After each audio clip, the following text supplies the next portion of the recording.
Yes, we want to welcome everyone that has joined this call. Thank you so much for joining. We are here for our entrepreneurship session of facilitation, and we shall be here up to around 6 p.m. So kindly keep on in case you have any questions. We shall use the chat to ask the questions, but also shall give you an opportunity to raise up your hand such that you can be able to ask those questions you want to ask. But in case of another thing, kindly keep in the chat, and then the facilitator will be able to respond to all your questions. Allow me now to welcome Teacher Richard to lead us through today's facilitation. Teacher Richard, you are most welcome.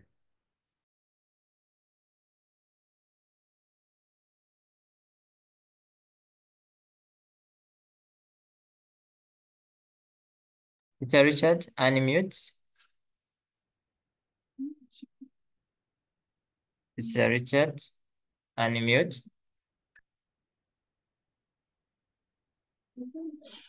Okay, thank you, Mr. Okay, we are I want clear. to take this opportunity to appreciate everyone who has joined us this evening for our entrepreneurship facilitation. This evening, particularly, we are going to have an interactive session, question and answer approach. We are ready this evening to give solutions to all your queries that you, dear students, might be having. But our center of focus is going to be on entrepreneurship paper 3, given the level at which we have noted over years that the way learners present their evidences, it is still a point of worry, and therefore we want to also give it focus this evening. However, we shall cut across. If you have a question in any other paper, please don't hesitate to do so. Then after, we shall share the questions for self-trial. And that's how our program is going to be this evening. Hope you are able to hear me. Yes, we can. You are very clear. Okay. Thank you very much over that.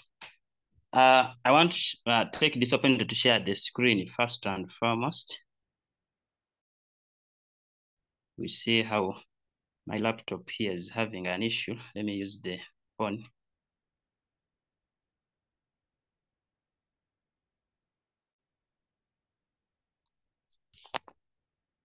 But briefly, as I do the sharing of the screen, this evening, as I've said, I'm going to start on paper 3, and we are going to exhaust all the hints in as far as making a good grade in paper 3 is concerned.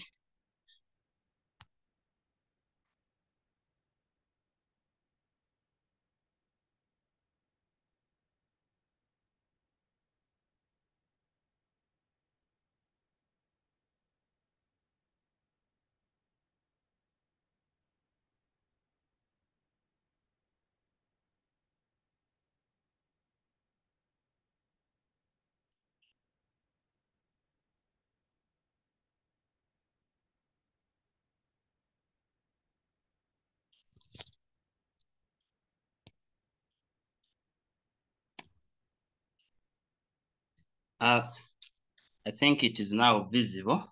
Yes, very visible. Okay, thank you very much for that. Now, we are setting off right away.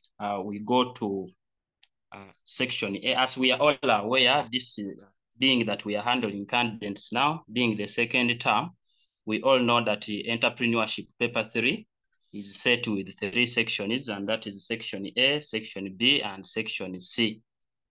Section A being a case study, it is always question 1, and it is a compulsory question where they bring a case study in the form of a passage, usually not exceeding a page, that you have to go through and see how you can answer the questions that then follow.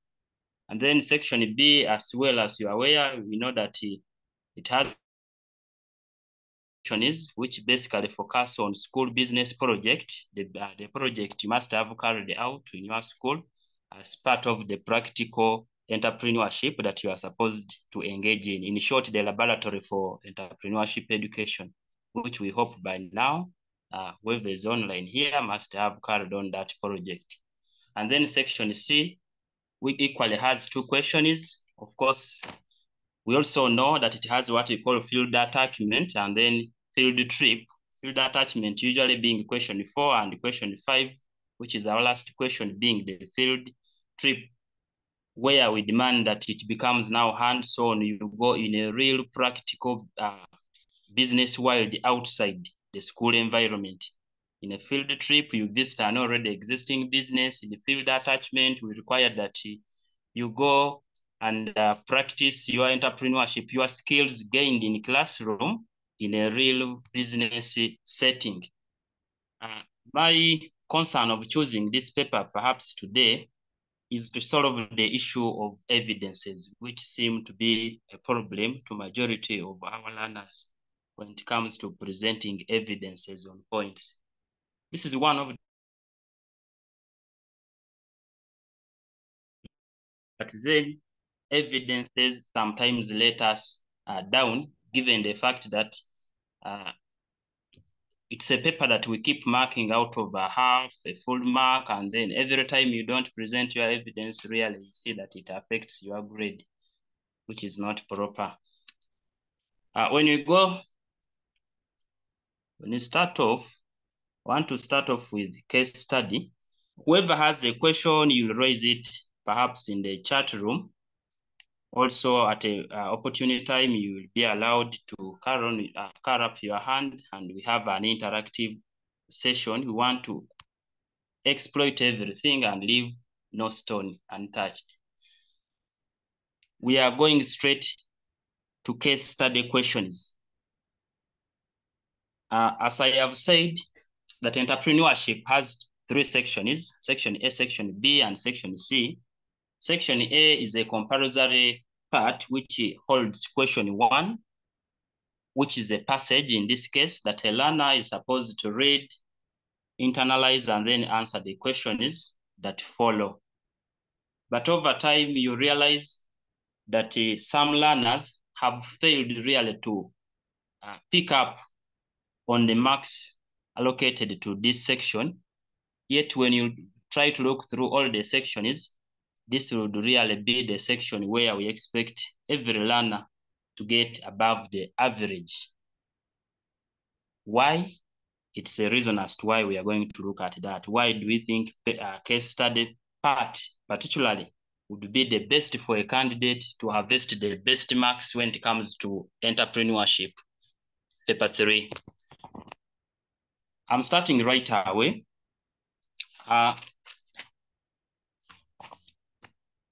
Generally, we all know that case studies come from any topic from advanced level entrepreneurship education, particularly the foundation of entrepreneurship being paper 1, because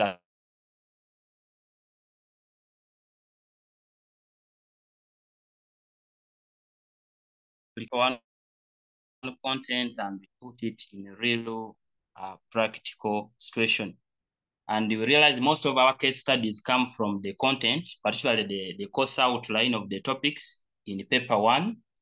And it is always important for you as a student to read and understand all the topics that you have in paper 1 and paper 2. Very important. Because if you really go with sketchy content in paper 1 and in paper 2, then things may not really move well in paper 3. So the basis for paper 3, the foundation, is always from paper 1 and paper 2. It is very, very important for you to master that content. And we say, particularly when it comes to this case study, the reason as to why I said it is the most passable section, especially this section A, is because we don't look at the issue of tenses so much. The tense, when it comes to section A, case study, when it comes to evidence, you realize that most of the parts within the question they don't really require the evidence, given the fact that the case study was brought by an examiner, and therefore you cannot control it, unlike school business club, where it is you, the learner, trying to narrate to us the kind of business you engaged in and all that. So there you have all the authority to give us all the necessary evidence. But when it comes to case study, you cannot control it. In short, everything is fixed, and therefore you realize most of the questions which come along with section A, case study, they don't really require evidence. Then these are just general hints when it comes to case study before we go through in its depth.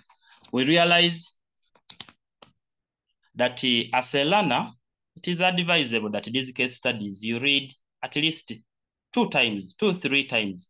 The first time you go through, the second time you must have read the questions first. First time, go through the passage, read the questions, go back. Now, as you relate the content to the question is being asked, it is also important that as you read, you are able to identify particularly which topics is this case study trying to address. Once you identify the different topics that the story could be on, then you'll be on track to excelling section A of entrepreneurship, paper 3. We are also saying it is always also advisable to start with this paper 3 rather section A. Like I've said, section A is the most passable section. Candidates usually get this paper, rather this section, 20 marks out of 25, 21, 22. Why? Because there's no much evidence that is required when it comes to this. And we also realize that some candidates don't follow the order, which is not proper. You find the learner has given 1A, from 1A, jumps to 1C, then back at 1B, and then 1E, and lastly 1D. I want to really call on you to always follow the order, the parts given in the question. If it is part A, let it be part A, part B, part C. If you don't know what to write on part B, basically number 1B, and then leave a space and continue to other questions, rather than mixing up the arrangement of the different subsections of the question. And it's also good, an organized candidate. By the way, I also want to tell you this. An organized candidate gives the first impression, and you realize there is a way you influence the person marking you. There's always that love that comes with the person who is already organized in the work and in the way you present it. So it is good also to introduce the question before giving answers. You go through the question. For example, if part 1 was asking about the qualities or maybe of an entrepreneur, maybe you go and say the following are the qualities of, maybe depending on the name of the person that is in the case study, so that a person marking you is introduced to prior knowledge of what the content is all about on that particular question. And then that was a general briefing. I want to go straight away to the nature of case studies, case study questions that are usually set. And in part 1, I want to start with questions which involve direct responses. Questions that call for direct responses, or case studies in short, those stories or passages that are presented to you, but when within them, there are already answers that you have to just keep on reading and spotting them out. That's where we mean by direct responses. The question given, it's just a matter of reading through the passage, identify the answer, and write it as it is without necessarily changing the content within. So the question is involving direct responses. In a case study, we are saying expected answers are directly got from the case study and have no need for further explanation. However, you are allowed to adjust the answers presented in the case study to fit the nature of the questions, especially on tense. Now, dear candidates, This has been a common practice, especially in case studies where we have some questions that have direct answers from the passage.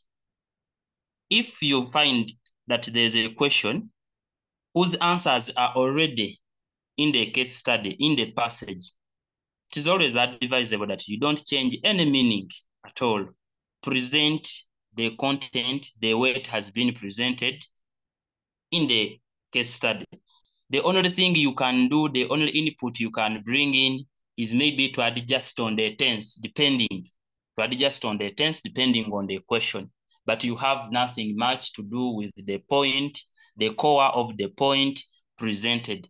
We have seen a tendency where you realize that the answers are already in the case study, but when someone is presenting them, is trying again to change the meaning of the answers which are already given in the case study.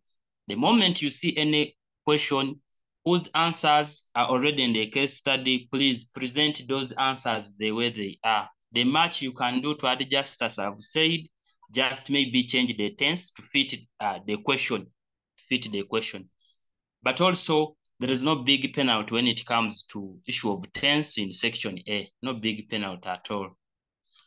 So we realize that questions that involve direct responses mostly have words like measures, strategies, ways, controls, how.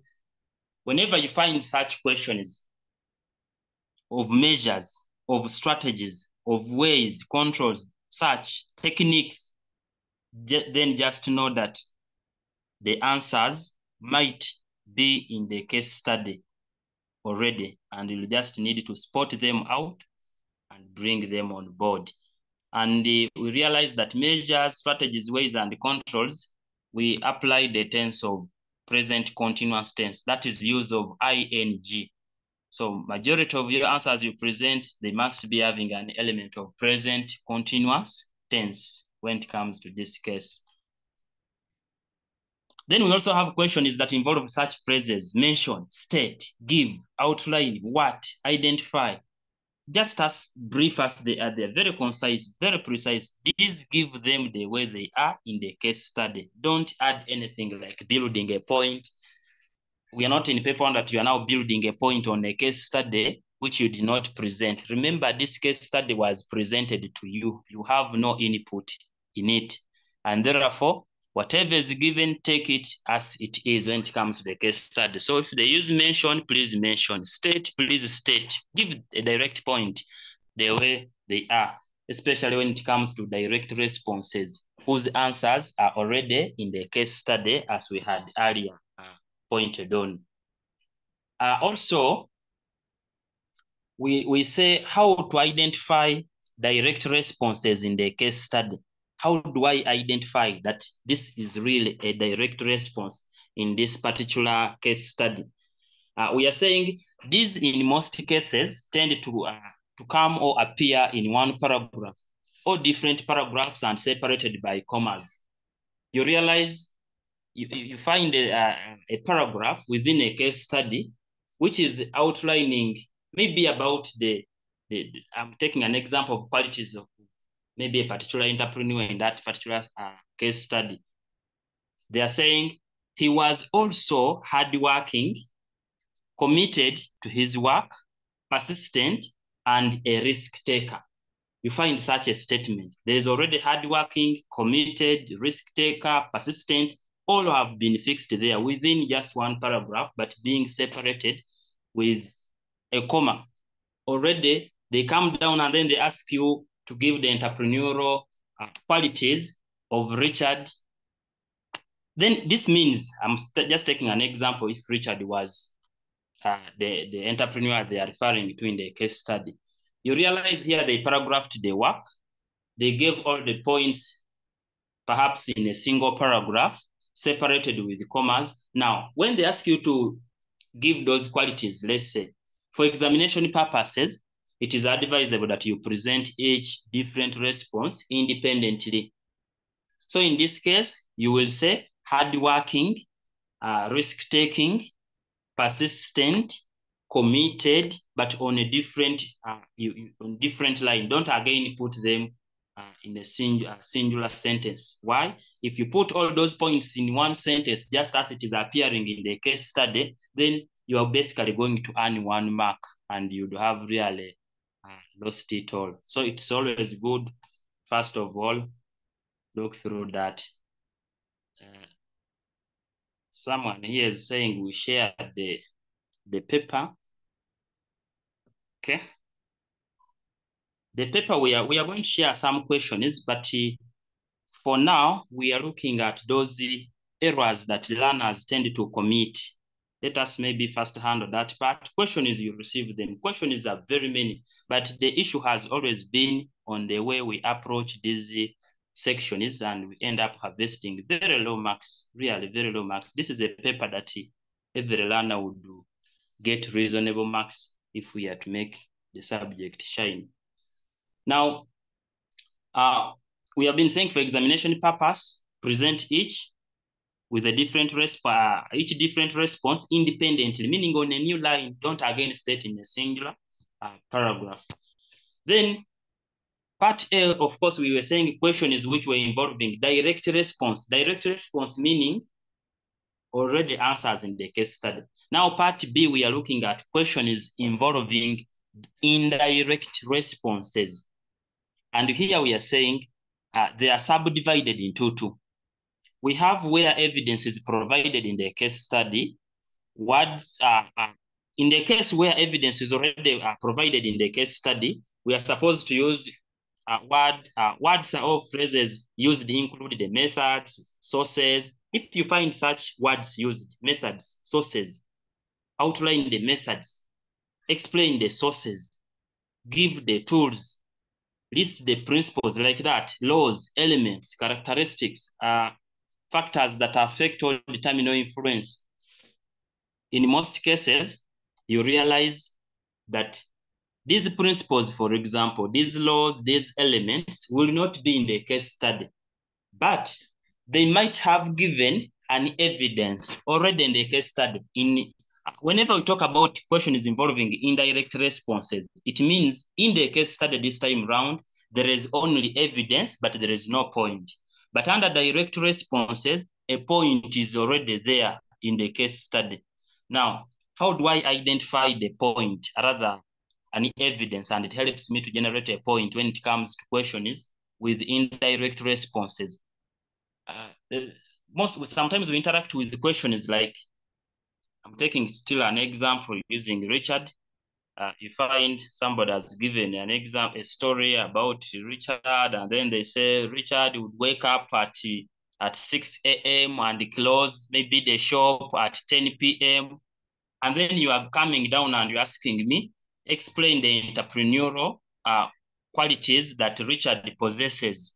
Already you have told me Richard works from 6 a.m. up to 10 p.m. So that is already evidence, but there is no point. So here I will know that this person is hardworking. I will say hardworking. Richard is hardworking, but just say hardworking. And then say, for example, he works from 6 a.m. to 10 p.m. So the point given, already evidence was in the case study. Then you can find a point. Richard is committed. He works from 6 a.m. to 10 p.m. There is nothing that limits you from using the same evidence on more than one point, as long as it can be applicable. It has no problem. That's why you find one evidence can even apply to 3 points, but then this dates us back at paper 1. If you had not read and mastered paper 1, then it will be this evidence already given in the case study is going to be useless to you, just because you don't know which point applies to what. So all questions involving indirect responses, they give you a clue, an evidence in the passage, but then it is you to use your general knowledge from paper 1 and generate the point, then attach the evidence already given in the case study. Question is, for example, which ask for principles. You have nothing much to change on the principle. A principle remains a principle.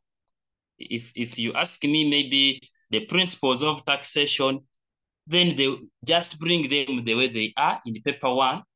even you can use the same explanation of paper 1 and present them. When it comes to section A, it will have no problem.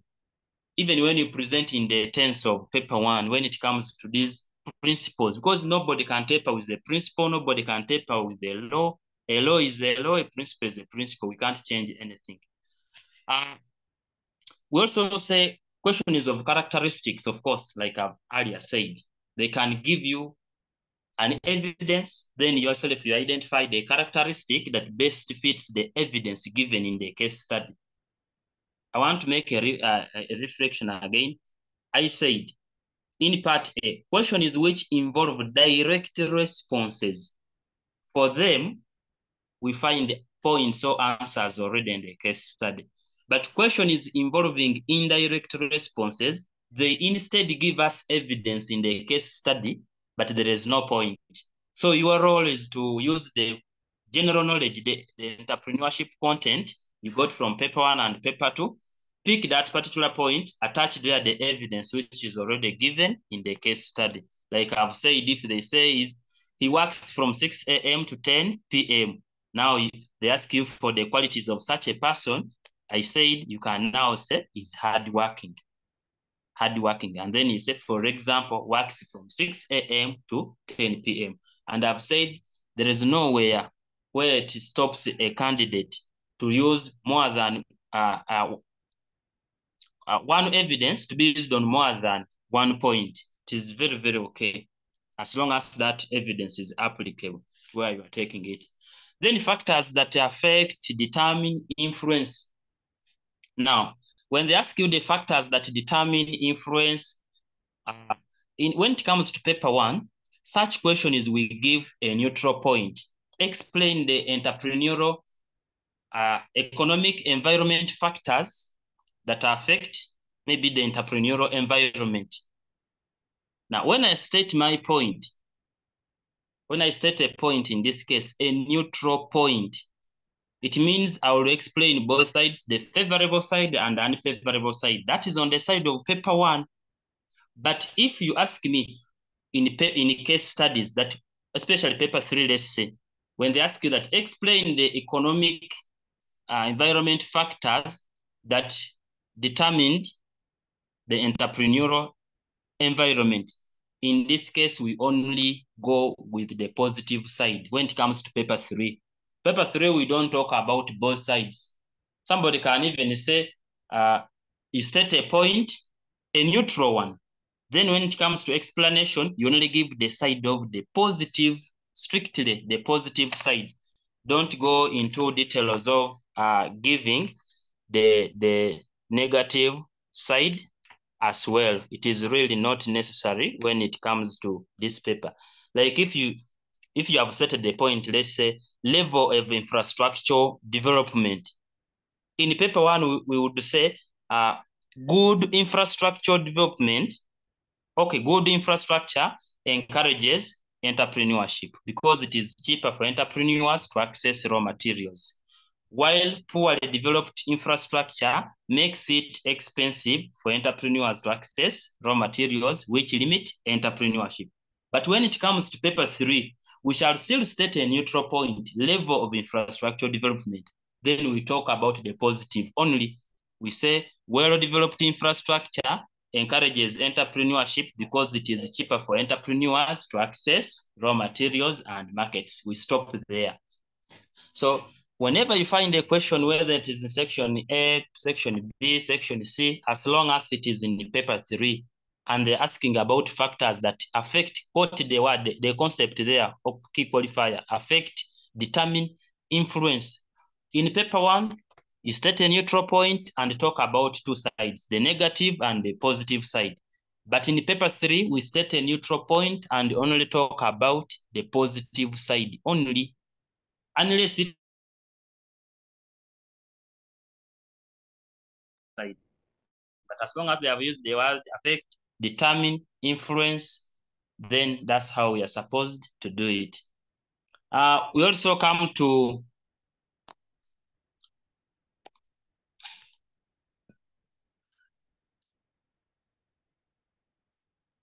okay.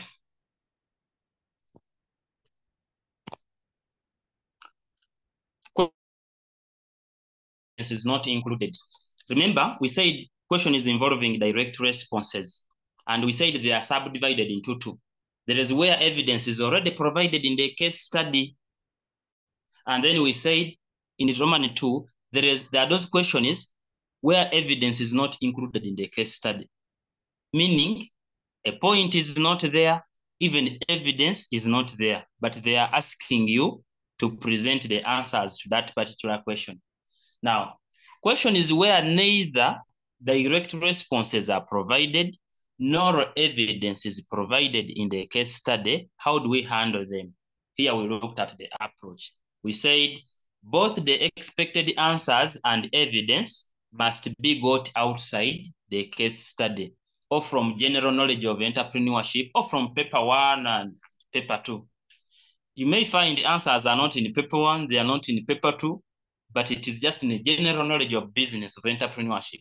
But in most cases, case studies whose questions are not having direct responses from the case study, and as well there is no evidence, their answers mostly come from paper 1 and basically paper 2.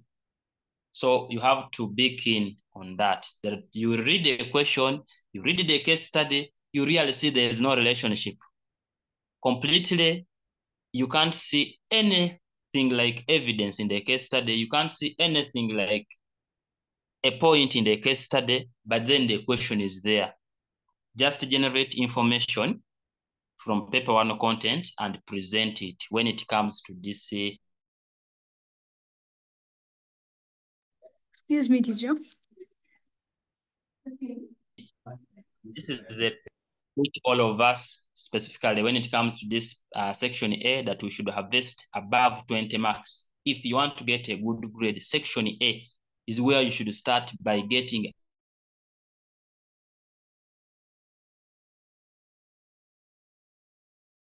this particular section. We continue. I had given here a sample case study to see whether this case study is a direct response case study or it is an indirect response case study. I always prefer an interactive session.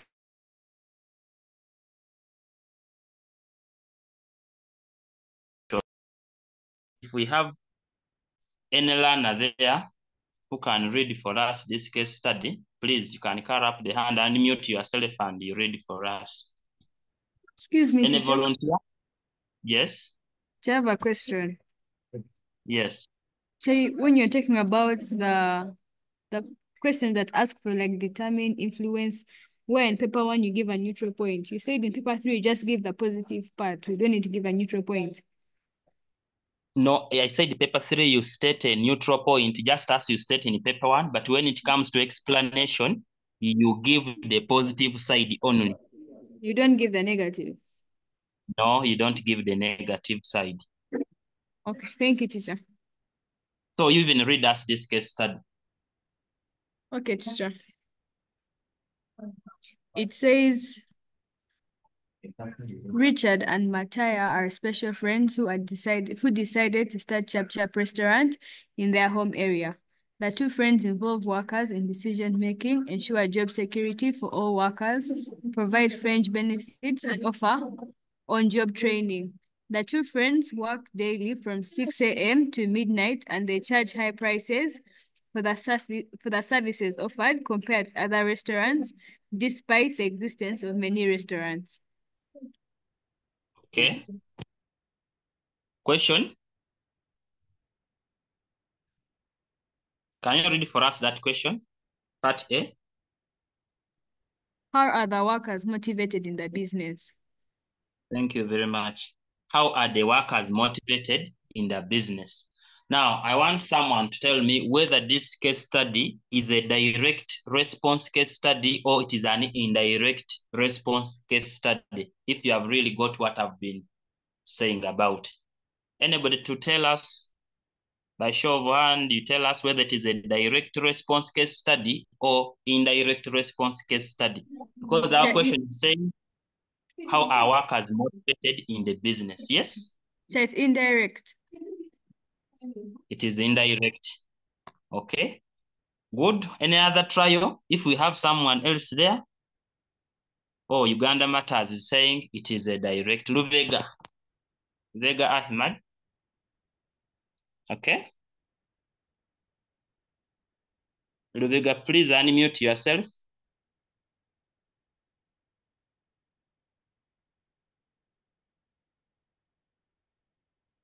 Okay. Lubega is not talking.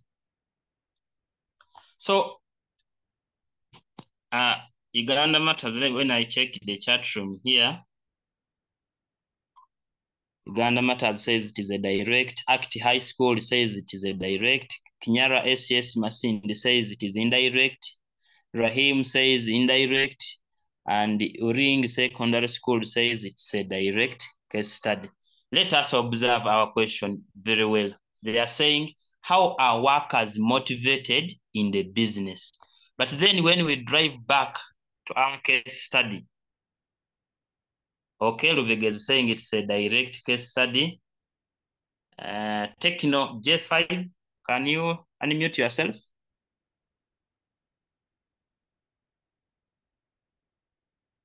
Techno? Yes, sir. Okay. Yes. Thank you, sir. The question is direct because we have answers with commas in the case study. Sample me some of those.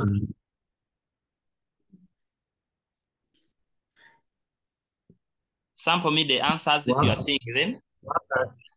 Workers in decision making, ensure job security for all workers, provide fringe benefits, and offer on-job training. Very good. Very good. Thank you very much. This is a direct case study. Why? It is having all our answers in paragraph 1. They are saying the two friends involve workers in decision making, ensure job security for all workers, provide fringe benefits, and offer on-job training, just as they are. It's a direct case study. Now, here they are saying, how are workers motivated in the business? Remember, if they bring the keywords here is the word how and the word motivated. Now, what tense do we usually use on questions which ask for how, measures, control, techniques?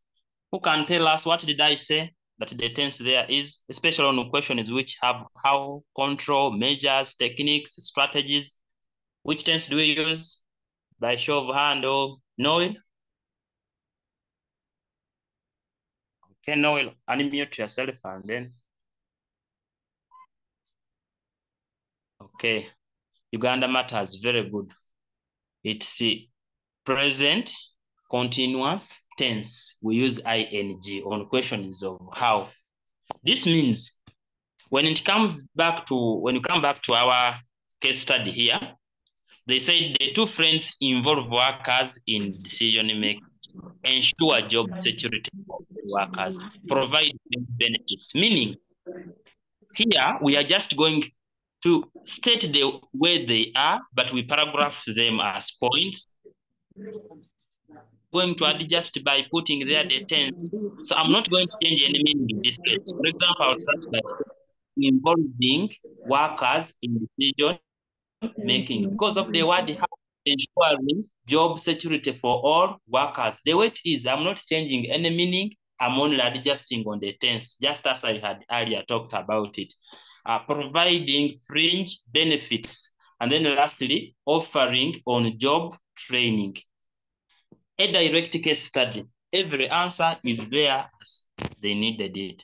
So that's how we keep identifying whether it was a direct case study or indirect. But this now applies to, there's a circumstance where you find that part A of the question has answers in the case study. Part B completely has no even a single evidence. There's no evidence. You have just to get the general knowledge. Then you find part C, part 1C, let's say, has evidence in the case study in one of the paragraphs, but there are no answers.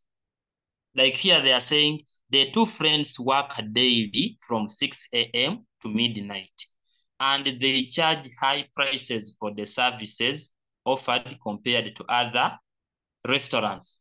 Now, if they would ask you on the topics that this particular subtopics that this case study was addressing, who can tell me some of the subtopics you have identified that this case study is looking at?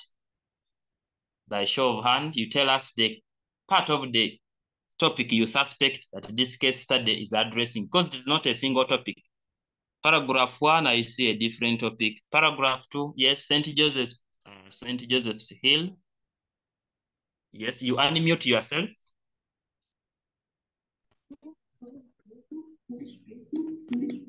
Human resource.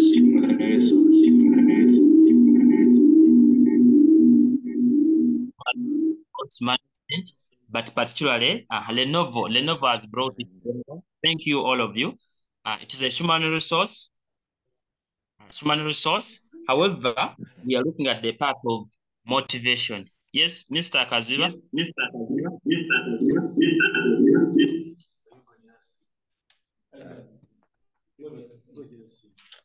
I have a question. When we're giving the answers, for example, that part of how the workers are motivated, do you give a full sentence, or you can give by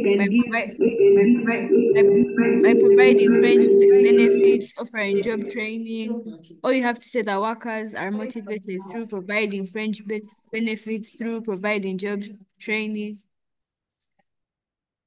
Haven't the first part of your question I didn't hear very well. However, you are supposed to the way you are seeing the points there, like I've said in the question, that how are workers motivated in the business.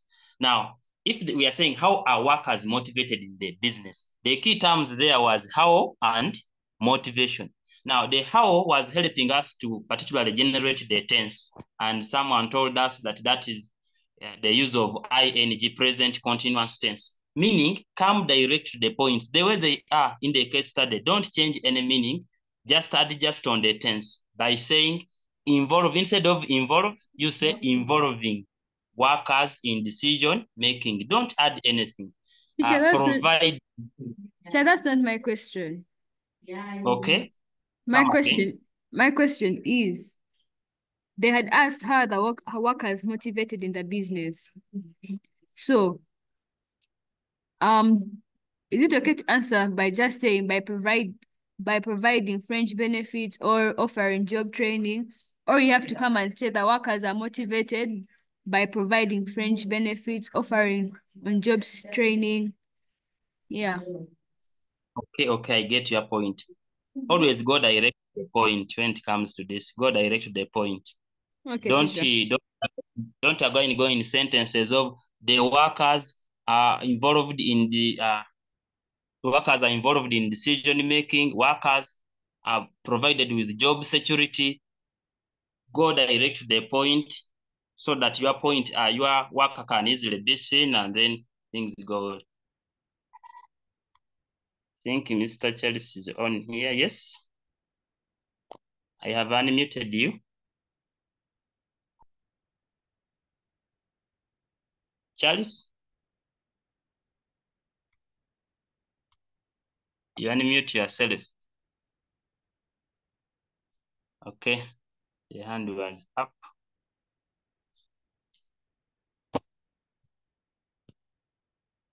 It's okay. Now we can proceed. But the person who has asked the last question, it's always good you be direct to the point. Okay, teacher. So that your worker can easily be seen and marked than hiding. Hiding the question may not be right. Someone saying, am I right to use by, through? No, don't go in for that. In fact, these points of by, through, they used to be applicable when it comes to characteristics, solution is what, but it's no longer. Use present continuous tense. Where you feel here I must use where you feel I must use by, I must use through, please apply present continuous tense. Don't say by, through. Don't. Let me see here. Some people have questions here. Okay. Okay, I asked a question that which topics are there in that case study. And somebody had said motivation. Yes, motivation, which is under personnel management or human resource. Good. Then when it comes to paragraph 2, we realize they say the two friends work daily from 6 a.m. to midnight. Meaning we are now looking at the entrepreneurial qualities there. And then they charge high prices for the services offered compared to other restaurants. Now, if they charge high prices compared to other restaurants, then it means we are on business ethics now. They are not being fair to their customers. So there are 3 issues that we were focusing on in this case. So we proceed. We are saying NB. There is no standard tense. I think that's what I started with. There is no standard tense for answering section A question is. Okay, someone is saying, how do we deal with questions that ask for advice? Now, all questions that we do ask you for advice, in this case, you see, when you are advising someone, I don't expect you to give evidence on a question that you are really giving any advice. We have always seen in many circumstances, learner ask questions that involve advice, that suggest, that recommend. I am advising. Okay. Mr. Charles is on. Thank you. Mr. Charles, okay. Yes. You have the microphone. Good evening. Good evening, Good sir. evening. Yes, Mr. Charles, we are hearing. Yes. Just a minute. I'm saying you said that you don't use by or through, but the question is asking the ways. Yes. To me, I think that if they ask you for the ways, how workers are motivated, even if I start with by or through, but I end with ing, am I correct? Or was I start with ing only as the present continuous tense? I think Thank you, sir. I think the biggest issue might not be in whether you started with it. The issue is where did you use it? But in the beginning, I said the issue of tenses when it comes to case study is not a big issue. So there's no penalty for someone saying by, through, whether it's present continuous, whether this one has said by, through, we shall all earn the mark. But then I was looking at an organized student, how an organized student should be. Otherwise, with this paper 3, especially case studies, issues of tense is not a big issue in a case study. Thank you, Mr. Charles, for that supplement. Welcome, sir. Someone also had here that which question requires the use of evidence. I've not understood very well what you are meaning in this case. What about question that ask for guidelines? Another one is also saying, why don't we use could, should, will, when answering questions in the case study? Now, when you use such of will, can, should, might, you will be being speculative. You will be speculative. Someone, Nathan is saying, okay. Do you first introduce the question or not? There is no need. I just say at the beginning that if you're a smart student, just a matter of briefly just saying the following are the qualities of this, just that opening statement as a guidance. But there is no penalty for you not putting. I'm only saying for an organized student, it's always good you do that. So never you be, in fact, in entrepreneurship, we don't define concepts. If they have asked you a question, please go direct to the point. Don't be there and start defining, start making conclusions. There you will be just really consuming your time. Be direct to the issue. Okay. Yes, Mr. Charles. Okay, has gone off. So here we are saying there is no standard tense for answering section A. I think that's what I'm coming on already. No standard tense for answering section A question is. Therefore, each question is answered basing on the tense involved in each particular question. Apply the tense depending on how the question is given. Initially, I also talked about reading the case study more than once. It is advisable to start with section A, of course. And also you present the subsections in their correct order. Someone is saying that present tense works in all questions. No, not at all. In fact, when you look at our NB here, I have said there is no standard tense for answering section A questions. Therefore, each question is answered basing on the tense involved in a particular question. Qualifier for question is of advice. Now, if they ask you to advise, in most cases,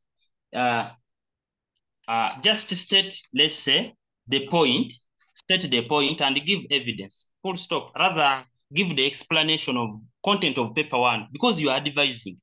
If they ask you questions of suggest, advise, recommend, it is from your general knowledge, perhaps from the paper one content, paper two, just state the point from the way it is in paper one and give the explanation the way it is in the paper one because you're just advising. By the way, questions of advice are also common when it comes to section C because we never find issues of advice in the question, rather in section B. Advice is always in section A and section C. Wherever you see those terms used, advise, suggest, just give the point, explain it using the content of paper one. Nobody will question you for evidence there. But I still insist and go back to case study and I tell you, there is no punishment for failing to use the correct tense in section A. No tense at all. You'll always be marked correct. But we're only preparing a smart student, well-organized one. Okay, someone also is asking about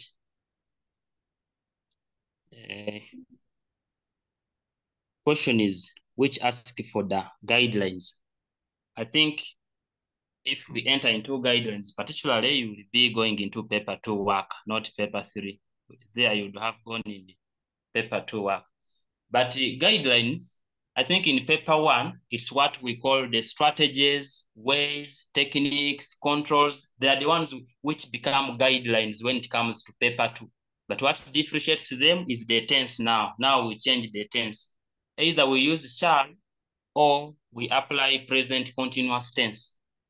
But we generate from strategies, ways, techniques from paper 1. So that's paper 2 content, not paper 3.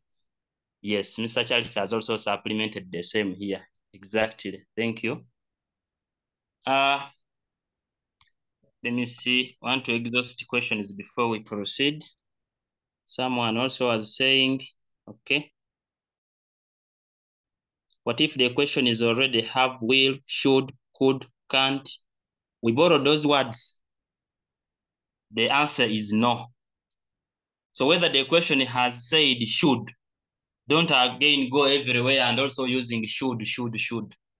And this one now applies to let me hint on paper one on that particular issue. What you find a question like, what should the government do to promote entrepreneurship in Uganda? What should the government do? Now you find learners said the government should. Those are speculative questions. Rather, the word used is a speculative one. Words like should, might, shall, could, would, those are speculative. Should never derail you. So the key word there, in fact, in this case, I will apply the present continuous tense. So don't apply speculative words as a form of a qualifier or a tense that you are really applying. Who is this one? Okay, someone is saying, How do we handle lessons? Okay, so let me start with our lady of Fatima is saying, do we also use qualifiers in paper 3? Yeah, maybe you have just joined, but if you were there right from the beginning, I said it's for a smart student. However, I still say there is no candidate who can be crossed just because has used the wrong tense somewhere. It is really rare when it comes to this paper 3. However, it is good. There are those questions which you really see that the tense is clear and you should apply what is applicable. If you go outside that, then you will be really crossed. So nobody should mislead you that paper 3 is completely an open paper and therefore you can use any tense of your choice. Though I've said in case studies, sincerely, there is no big deal when it comes to tenses. But if you over deviate and you use your own tense, which is beyond, that changes the meaning of the words you are presenting, then there it will not make real sense.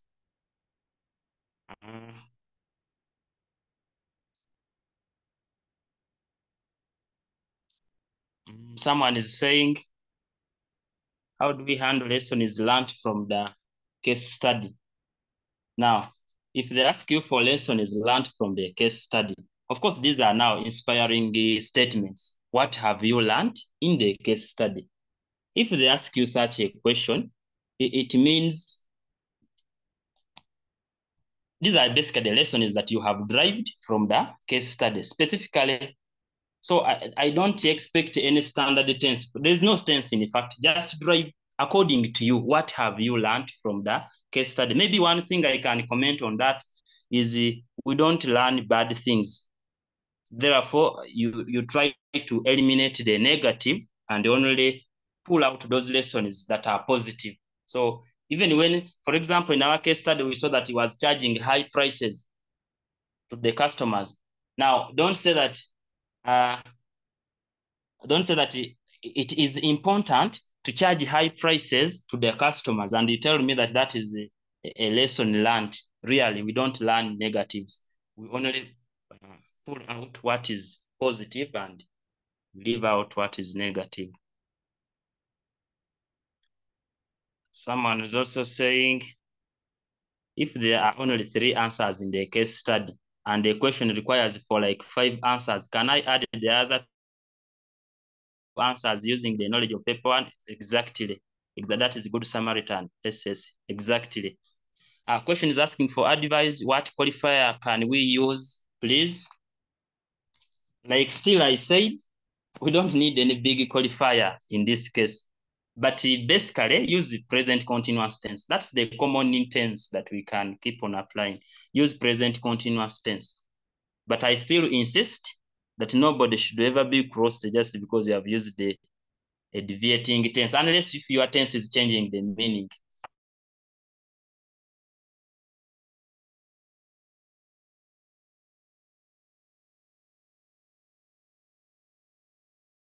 That issue of tense, I always say, some of you are tying yourself to was, the business was. Yes, that is for an organized learner. But then you'll find a learner in section B who has said the business is, and it could be right, because not all businesses close prior to examination. There are businesses, even if it is a school business club, it is passed on to another class and the business is still existing. So much as for you closed and continued with your examination preparation, but the business is still there. That's why the issue of was, the issue of whether you should use was or is in section B, yes, the most recommended is was. But even when somebody has said is, as long as the point is there, really you have to earn your mark.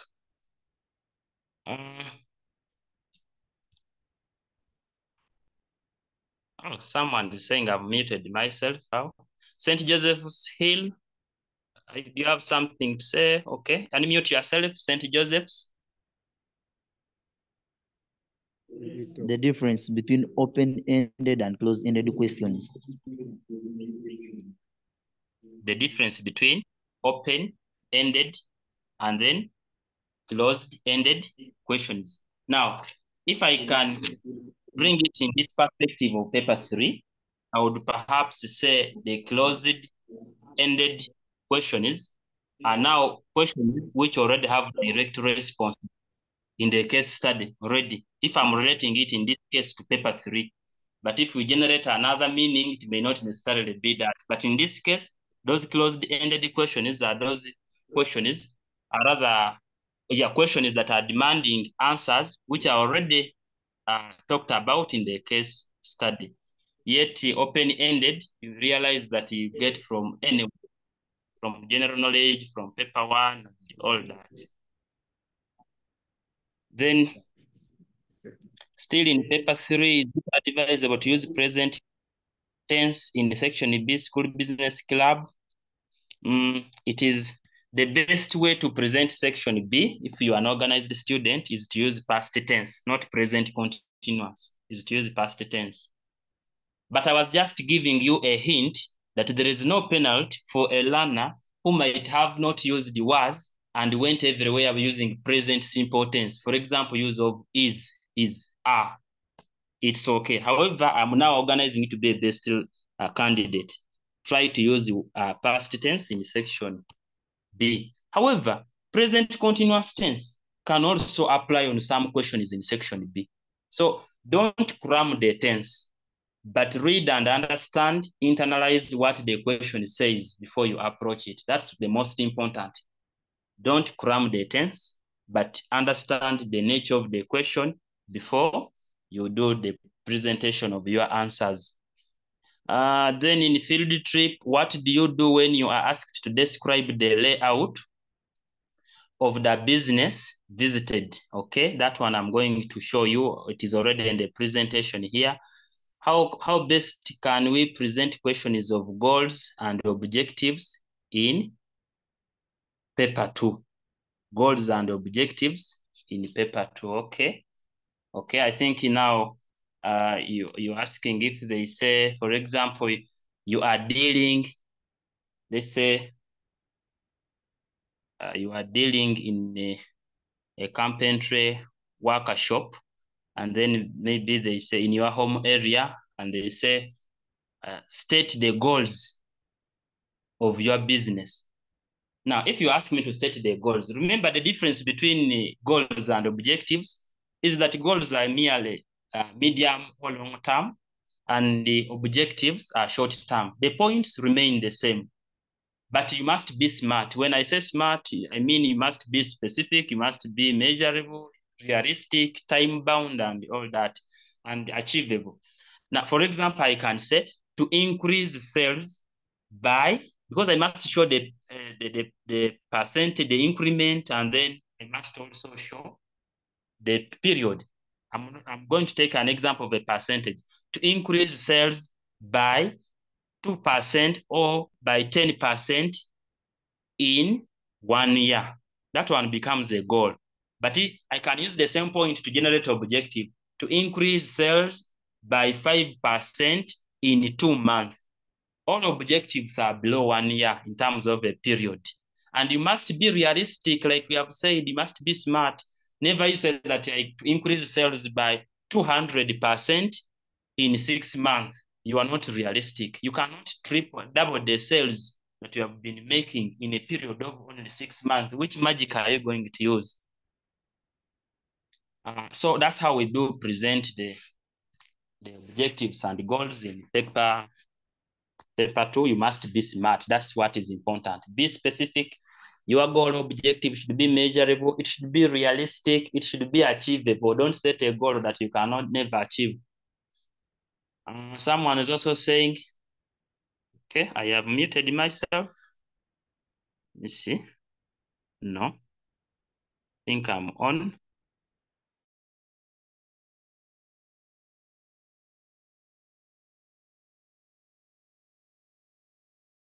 And the question needs evidence. How can we defend the answer? You would have specified the section so that I know very well. Because when it comes to section B, yes, we borrow points from paper 1 and 2, but we must give evidence. There's nothing you are going to do or write in section B without evidence. Really, there must be evidence. And even when they ask you, let's say the monitoring tools, let's say, explain the monitoring tools you used in your business. Now, if it was section C and they ask for monitoring tools, I can even state them and define, just as they are defined, or I give their users depending. Because when they ask you things like books of accounts, what books of accounts were used on a business or are used in the business? Because if it is section C, they will always use the terms present simple tense are or is, because we presume that the business are still such businesses are still existing. So I don't expect you to go and use a past tense in section C. Because if you visited in Turkey, Turkey is still there today and perhaps tomorrow. And therefore, we don't expect you to use the business was. No, the business is. Even when they have asked you for general description in section C on the business you attached to or the business you visited, the only item that can have a past tense is date of establishment when it comes to section C. But there we use present simple tense, and that is or are. Why? The businesses are still existing. For you just visited them, you just attached yourself there, but they are still ongoing.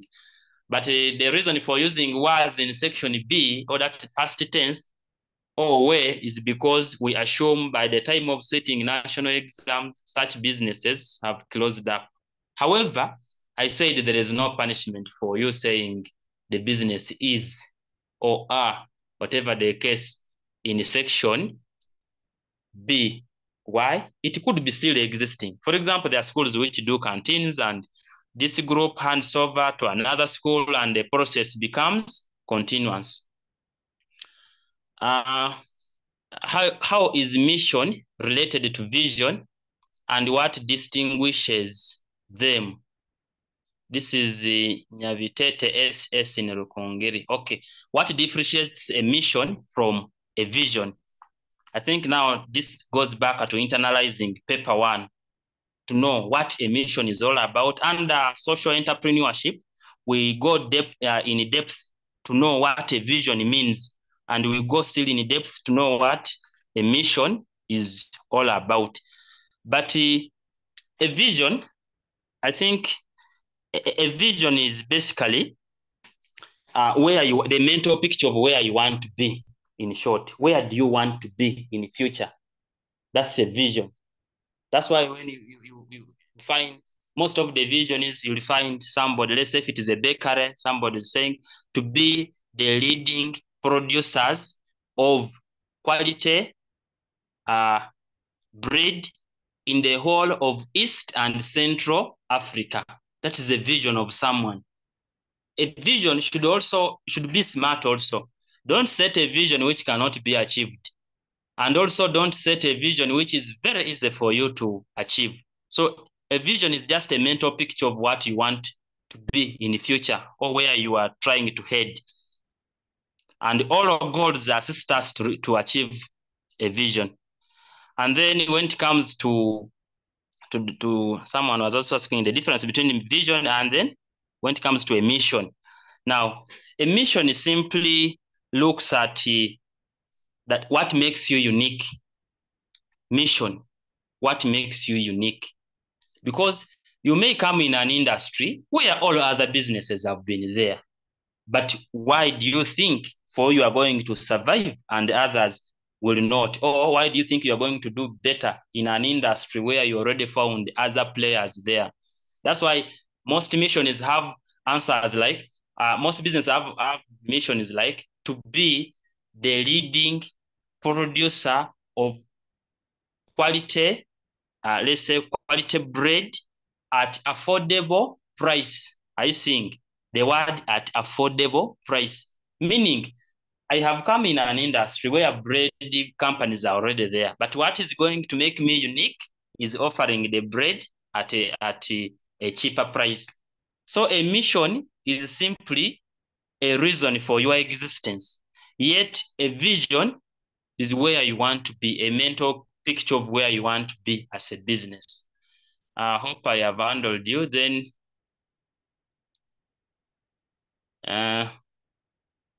Someone is asking about the screen. I am first of all looking at the chat room before I share the screen here. Can you use the same business for the field trip and field attachment? Ideally, no. No. You can't tell me that the business where you attached yourself is the very business where you went for a field trip. Can you visit your own home? Basically, no. You can't go to your own home. However, I would also say there wouldn't be a big punishment whether I attached myself there, because the people who mark those questions are different and they mark individual questions. So a learner may present it as an attachment, comes to another question and presents it as a field trip. You will still earn your marks. But now we are looking at a student who is organized. However, there is no punishment for that because the markers are different. Okay, Mr. Mujung is saying books of accounts, you show what they do as evidence. Thank you. Thank you very much on that issue. Act High School, do we give evidence on the taxes used by the business? Yes, we do give evidence. Because if, for example, you visited the bakery and they tell you that, let's say they pay which type of tax? Corporation tax, let's say. Corporation tax. Then you'll explain and say, this tax is usually charged on the profits made by the company. As simple as that. You'd have given evidence in this case. So there's nothing in paper 3, especially section B and section C, that you'll tell me it has no evidence. It's very rare, except these questions of advise in section C, advise, suggest. Those ones may not necessarily have evidence, but all these others, they have, even when you think there's no evidence, evidence does exist. Is it a must for us to write the general description in order when asked for in section B and section C? Now, I also want to go deeper and also comment. Thank you for bringing on board this issue also, because there are circumstances. Okay, before I answer that, let me see here. Luanga Ronald, kindly enlighten.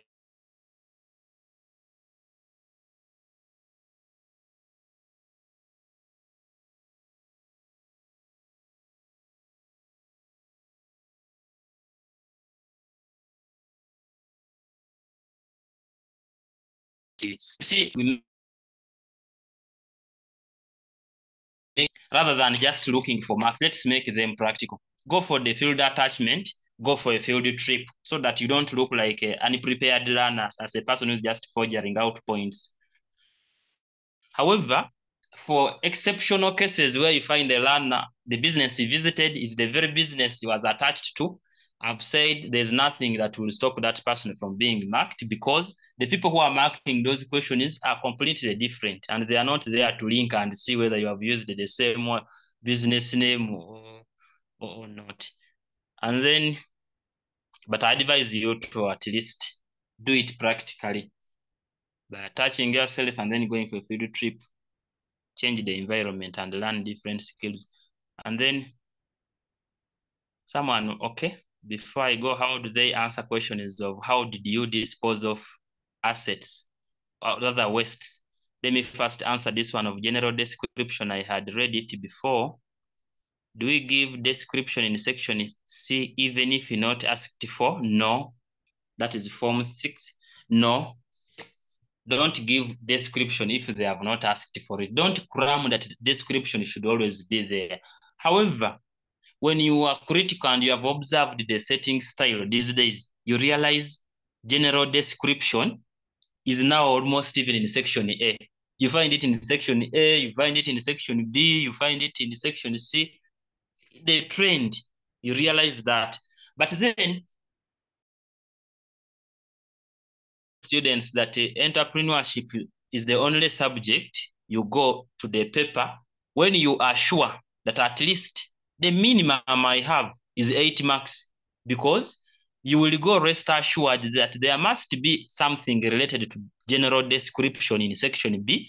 There must be something related to general description in section C. At least you are sure of your 8 marks or 12 marks with you.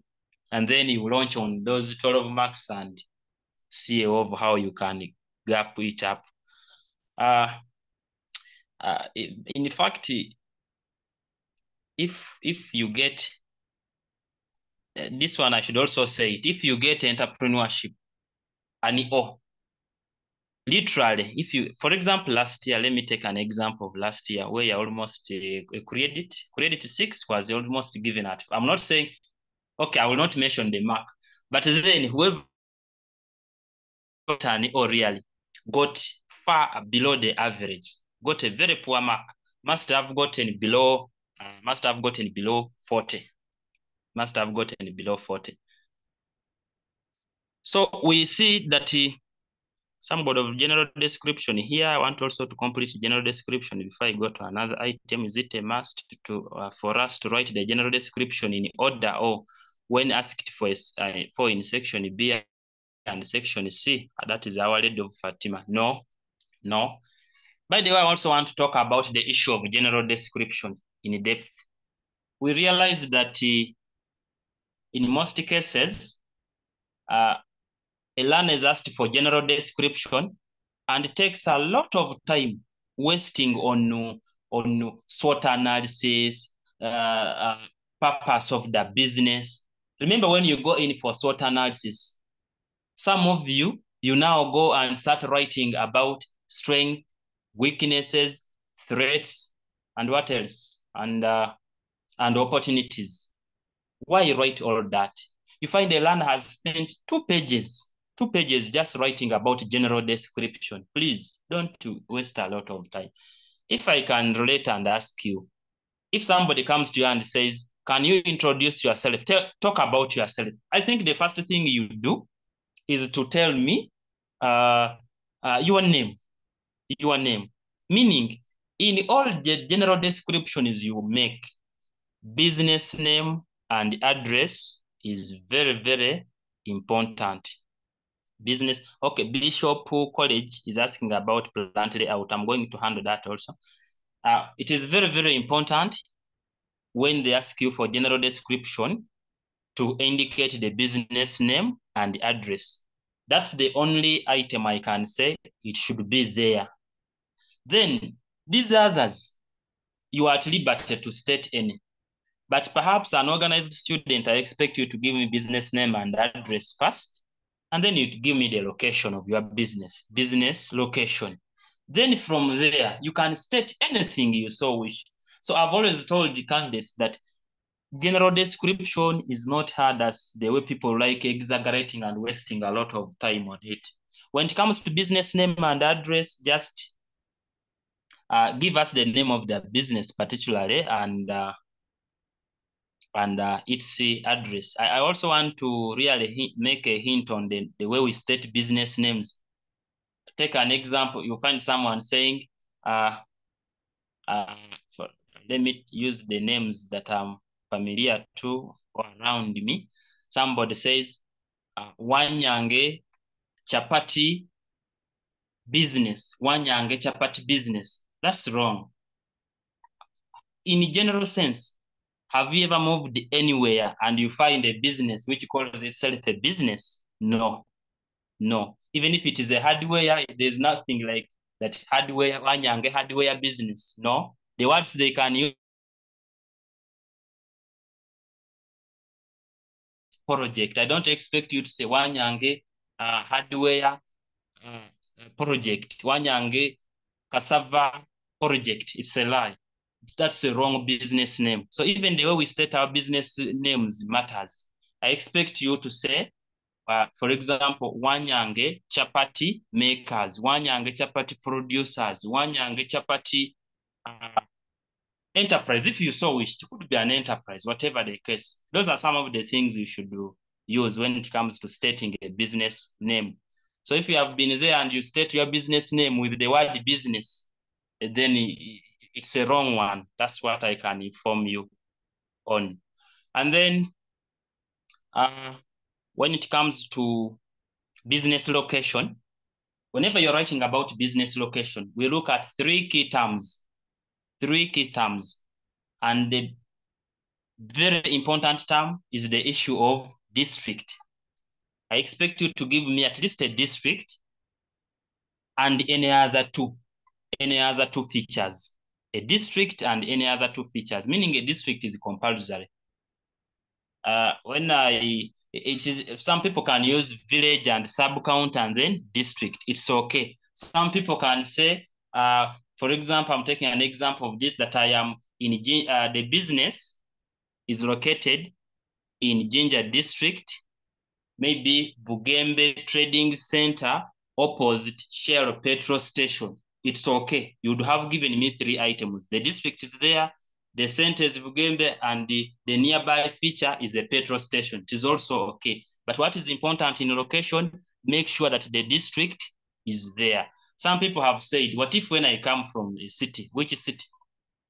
Issues, even when you come from Kampala city, use Kampala district. Whether you're from Gulu city, they apply Gulu district, even when you are in the city. That's what I advise you to do.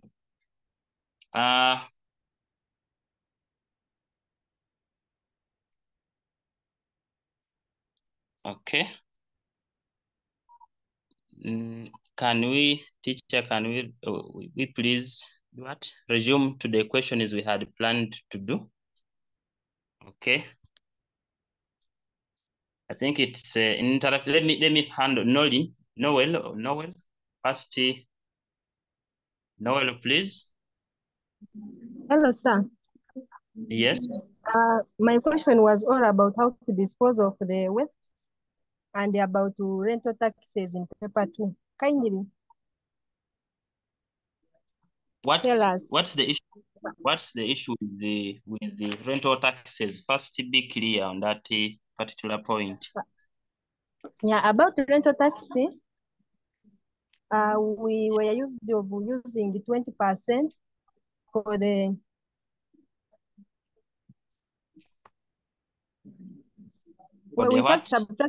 we first subtract 20%, and then we use 18%, and then for rental tax we use 20% of that money we have got from the chargeable income. Yes, I get your point. Then what's now the issue? Are we still using such? Because we are told that we are now supposed to use 75%. No. When it comes to the issue of rental tax in paper 2, you see, issues of taxes are issues of law, and it is not something that you cram. We don't cram laws instead, but we understand laws if we interpret them well, if I can say. So it wouldn't be proper for you to say that let me cram 75%, let me cram 20%. One thing I can advise you is just understand the approach. Understand what, let's say, rental income means, gross rental income means. Understand what chargeable income means, and understand what the tax rate means. Whatever rate they bring for you, whether they bring the one of 20%, whether they bring 12%, because usually rent, for example, for residents, we realize there is 12% as well. Then there is a tax rate of 30%. The 75, we are talking of 75%, that one is applied as expenses. And then 30% becomes our tax rate. Then there is this one of 12%. And then there is an old one, 20%, because these are laws enacted by Parliament and they keep changing. So I would advise that you don't cram issues of rental tax. Go and be flexible. Just understand the approach. Whatever tax rate given to you, apply it as it is supposed to be. That's the only way you can pass those issues relating to rental tax. But don't be there and say, you find a question talking about 12% and you think they have made an error. No, that's not how it is. So always ready to understand and be ready for anything. As long as you understand what chargeable, rental chargeable, gross income, what gross income is, what chargeable income is, then you'll not be able to miss out on a point. Okay. Somebody saying major points for the general description of the business since less marks are allocated. Okay, I was completing on the issue of general description. I wanted to show you because some of you waste a lot of time. By the way, general description in most cases does not exceed 4 marks. That's what you have to know. It's a rare circumstance to find a general description with 5 marks. It's a very, very rare circumstance. It is always 4 marks. Sometimes even they put 3, but mostly it is 4 marks. So the key thing there, once I state my business name and address, location, I have told you, always a district is a must. Whether you come from the city, use the district. And then we put there any other 2 features. Could be sub-county, village, could be anything.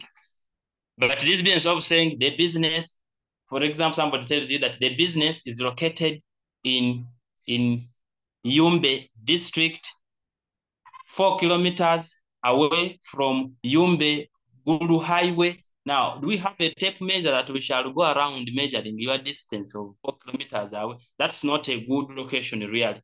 It's not a good location when you are directing someone. So what is the 4 kilometers of Kampala Yumbe Highway?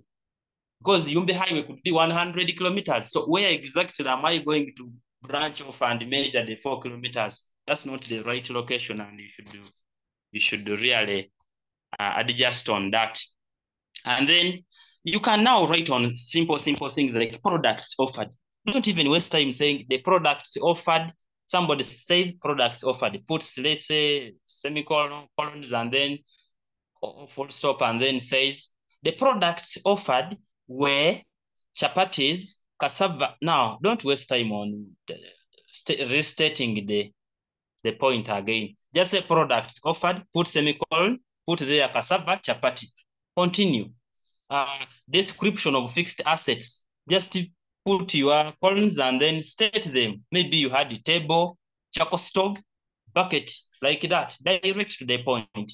SWOT analysis. If you want to write about SWOT, then there's no need of you writing the entire SWOT. Write about strength, weakness, opportunities, threats. There's no need for that. Just pick out one. So those who want to pick on SWOT, just say SWOT analysis. Then put your columns and then you write about this. Any of that, you can write about the strength. You say the strength and then you give the strength. If you have said to write about the weakness, you write about only weakness. Because once you write about all of them, you'll still get 1 mark. So you have made a repetition, still you'll get 1 mark on SWOT. Nobody will give you more than 1 mark. And remember, on a general description, there is no half a mark.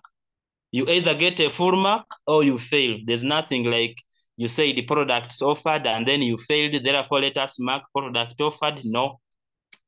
General description does not carry half a mark.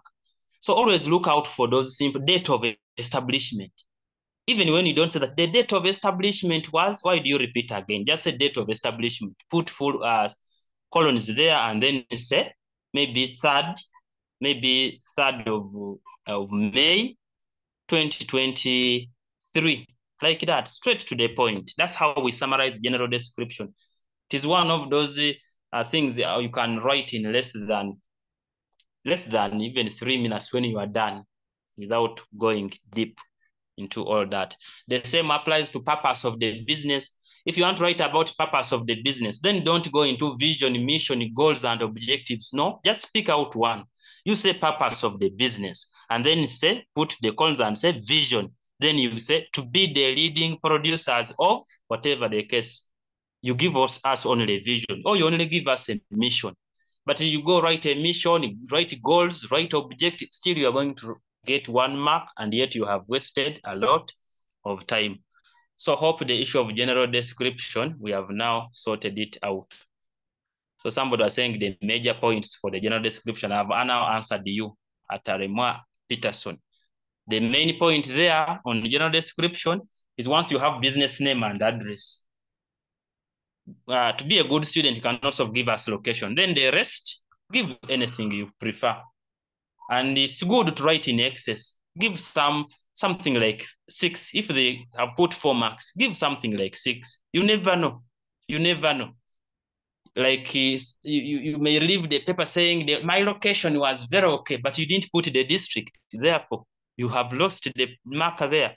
So it is good always when you write those excesses, they can earn you a mark and replace where you particularly might be made an error. What if your HD Media Center is saying, what if you asked SWOT analysis as a question? Can I do the same? What if you are asked SWOT analysis as a question? Can I do the same from Koja SS Mukono? Now, this is the very issue I've been talking about. You come to the general description, you have given all the entire SWOT analysis, you have exhausted it. Here comes part B. The question is asking, give the SWOT analysis of your business. Now, do you see how you have now really, you have wasted time up there, yet the real thing is down here. So up there on the general description, you can only pick out one item. Is it strength or weakness or what? Then when they ask for SWOT analysis, now there you exhaust. You write on strength, you write on weakness, you write on opportunities and threats. Maybe what I also have to comment about SWOT is that some of you are good at giving a point as a strength, and then at the same point, you come down there and use it as an opportunity. It's not always good on the same question. Somebody says, for example, they have asked you the SWOT of, to give the SWOT analysis of your project you carried out. You say ready market on strength, and then you say this was provided by the club members and students. Then opportunities, you come down and say ready market still. This was provided by students and teachers and parents. I'm not saying it's bad, but it's recommended that you don't conflict yourself in the way you state your points. Somebody tells you in a strength that cooperation among club members comes in weaknesses. Again, it says that uncooperative members. On the same question, yes, it is applicable because we have seen in circumstances where advantages you give, it provides unemployment, and you come in disadvantages, you say, it leads to unemployment. That's paper 1. But I'm now looking at a circumstance of SWOT. If you are really designing a SWOT and then you are conflicting yourself, it may not really look proper. Make sure that you separate them. And then, okay, someone is asking that we handle the case study. See, I wanted it to be an interactive session where we give chance to all people who have their questions so that we can try to exhaust them when it comes to this paper 3. We want to see all of us get good marks in paper 3 because it's one of the simplest papers that we can really all excel. General description. Yes, Mr. Mujung is saying general description can be called background of the business, characteristics of the business, describe the business, profile of the business. Thank you very much. Hope you have seen. It can be general description, it can be background, it can be characteristics, it can be, they can tell you to describe, give the profile. They will all really mean the same. Somebody is talking of sharing the screen. The screen is already here. And okay, Kiere High School. Yes, unmute yourself. Secondary school. Is it Kiere? Unmute yourself. I see your hand up. Kiere SS, you can talk. Okay.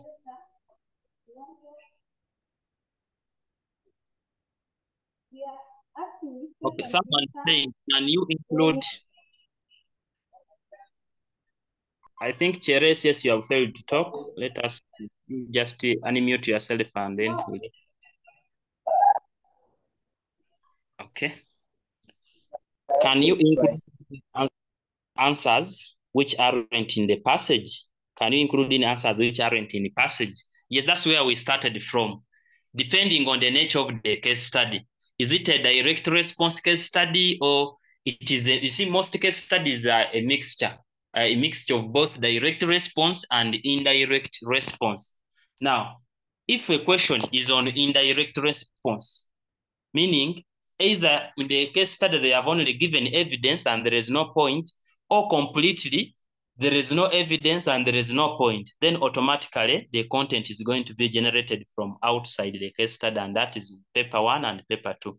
In fact, most of the content when it comes to such section A, case study, it's a rare circumstance to find that questions are dominating with direct responses in the case study. Very rare. You can find only one question that has answers in the case study, but the rest, either they have evidence in the case study and they use the knowledge of paper 1 and paper 2 to give the points, or completely there is no evidence and equally there is no point, and therefore you have to use the complete knowledge of paper 1 to attempt the question.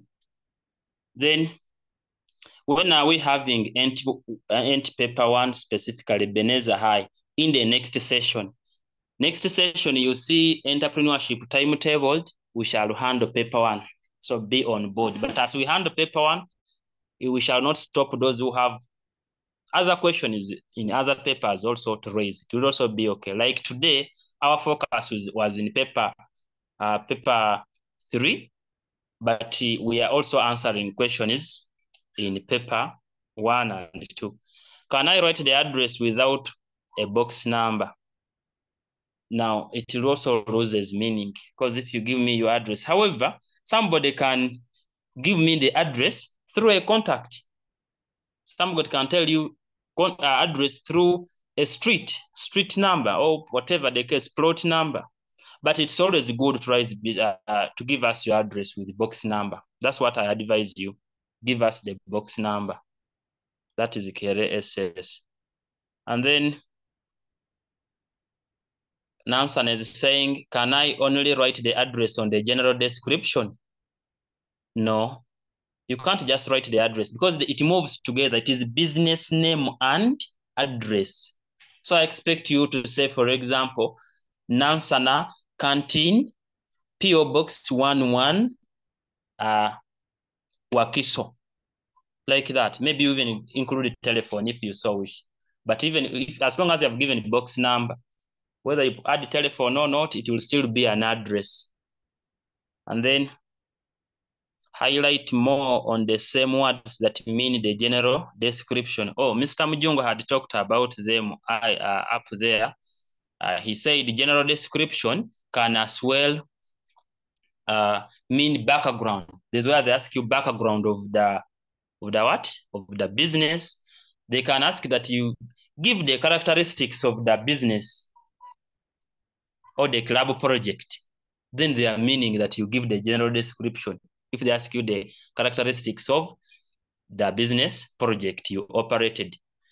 So don't start saying that the business was strategically located, was what? We don't mean that. We want the background. They ask you to describe. Describe. It's the same issue. They ask you for the profile. So once you see such questions, profile, describe, characteristics, give the profile of the business. Exactly, they want you to describe it, because a profile and general description, the relationship is similar.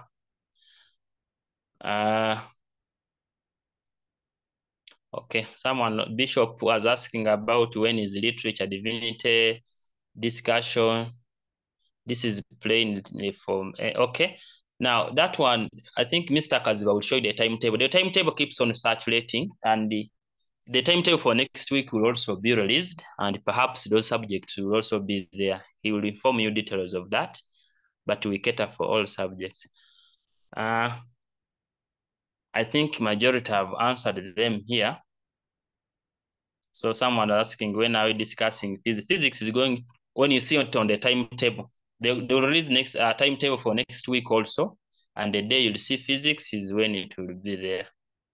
Paper 2, Maggie is asking for paper 2. Yes, after paper 1, our next destination will be also looking at paper 2 as the core. Like I've said, we sent on a certain paper, but we answer all in all papers. Today we have based on paper 3, but we are also tapping in others.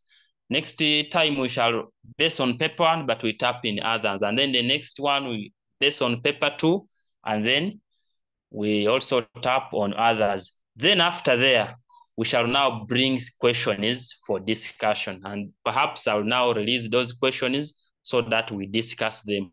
But I wanted the issue of approach for all of us to internalize the approach. Because however much we discuss this question is, in fact, mastering content 100%, but when you don't know the approach, still you won't make a good grade. Also knowing the approach, when you have not read, you also not make a good grade.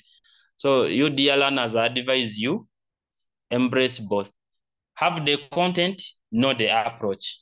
You are going to make an excellent grade. Okay.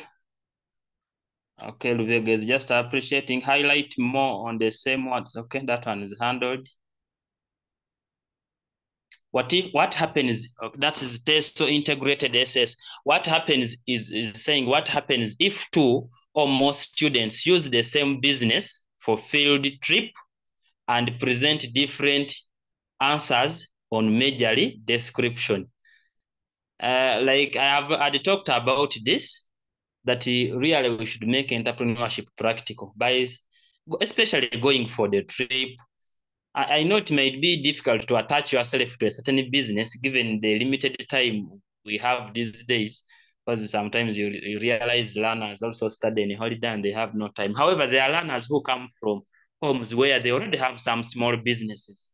I believe, if not all of us, at least the biggest percentage has ever been involved in a business. And that is itself an attachment. You can relate to that experience you had, though it may not be a true attachment, but it can give you a reflection, an experience of what really prevails.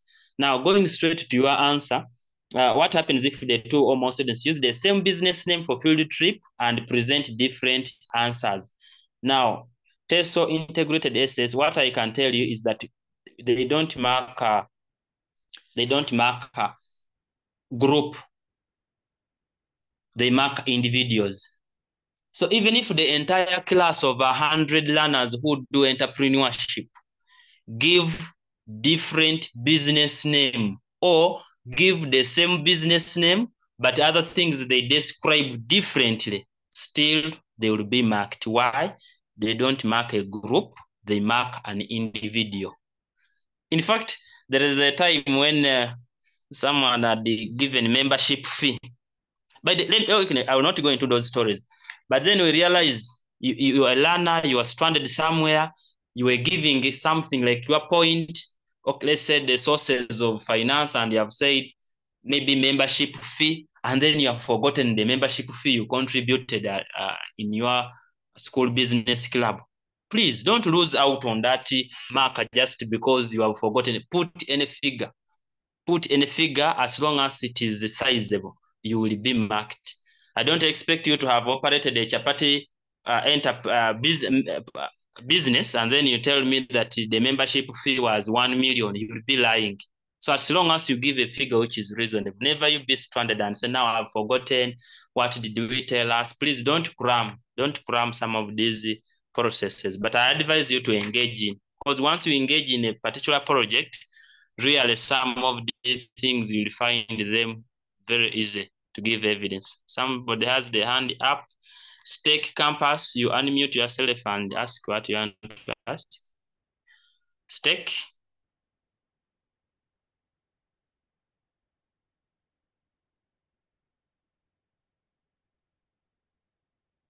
Okay. Thank you for the supplement. Thank you for the supplement from, I think is the teacher, Mr. Isaviri Agre, who is saying the business profile, date of establishment is a must. Yeah, thank you for that supplement. Thank you. Now somebody is saying, can I use 07000? You see, I go back to the issue of being realistic. Now, Nansen and St. Joseph, we don't have a number of 0700. Much as we are emulating on what should be done, but this 07000 has never existed accordingly in Uganda here. Maybe that's what I can say. So I don't expect you to use such a number. Please pick a random number. Advise students, they can even use there's no need of cramming a phone number. Use any phone number, whether for the parent, whether for guardian, whether for the school head teacher. Just use it and put there. Whether you put a random number that comes in your head, as long as there are 10 figures, place them. Don't worry about that. So don't waste time cramming the box number and what. There's no need for that, because work is marked individually. Ring SS is just appreciating. Kangaroo Miller Public SOS. What if they give you both bank? What if they give you both bank balance and cash balance when you are requested to prepare a cash flow statement? What is the use of bank balance? Okay, they have given you both cash balance and bank balance. Now, that one, that's just the balance brought down in short. You'll just combine. If you want, you can combine the balances. It is all an inflow that you have to add on inflows.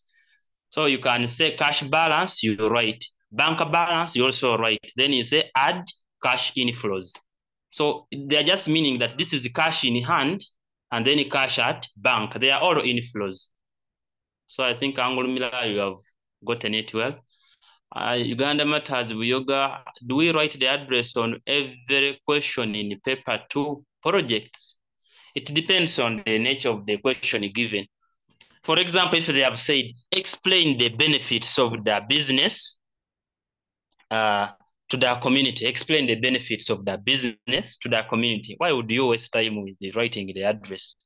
Go direct and answer. But majority of the things there, programs, guidelines, and if you find the questions of guidelines, programs, I said programs are the steps in paper 1. What we call steps, stages, procedures are what we turn into programs in paper 2, and they go in an activity column.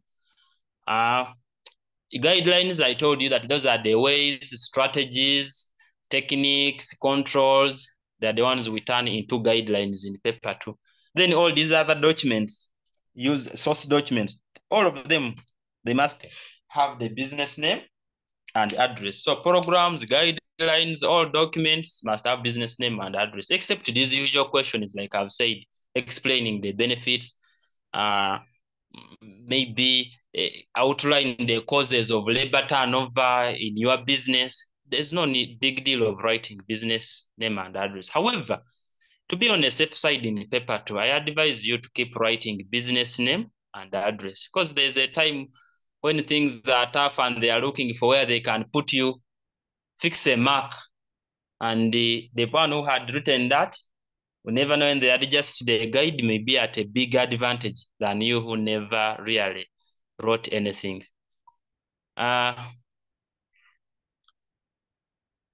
Yes, Mr. Charles is appreciating you, indeed. Is it a must to frame all the project work in paper 2? Is it a must? I would advise that you keep putting the frame. That's the advice I can give. But there are things we can't put a frame. Like, let's take an example. If they ask you to draw a new organizational chart, there's no need of really you putting a frame in an organizational chart, putting a frame on a marketing flow chart, or the one we call a distribution chart. There's no big deal with frames. However, like as I've said, it's not good to mark yourself. It's good you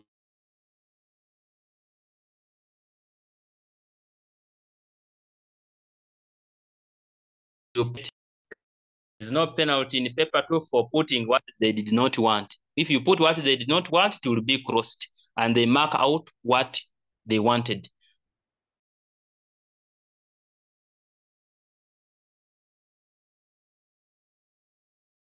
So it has rained out. It is already 6 p.m. and the questions are still flowing in. Perhaps we shall also refer some of these questions in the next session, because I see time is not on our side. Okay, Mr. Charles is trying to answer some of them in the inbox here.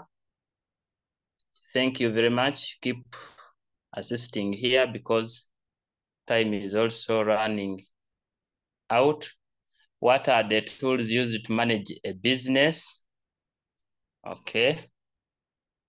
Tools used for tools for managing a business. I think you are looking at now the monitoring tools now. In a business, there are some targets that are used for. If you want to achieve profit, then you must have a profit target. So it's also, you must have a sales target to compare the sales of the previous period to the current one. You must have the business plan so that it can show you the financial requirements of the business.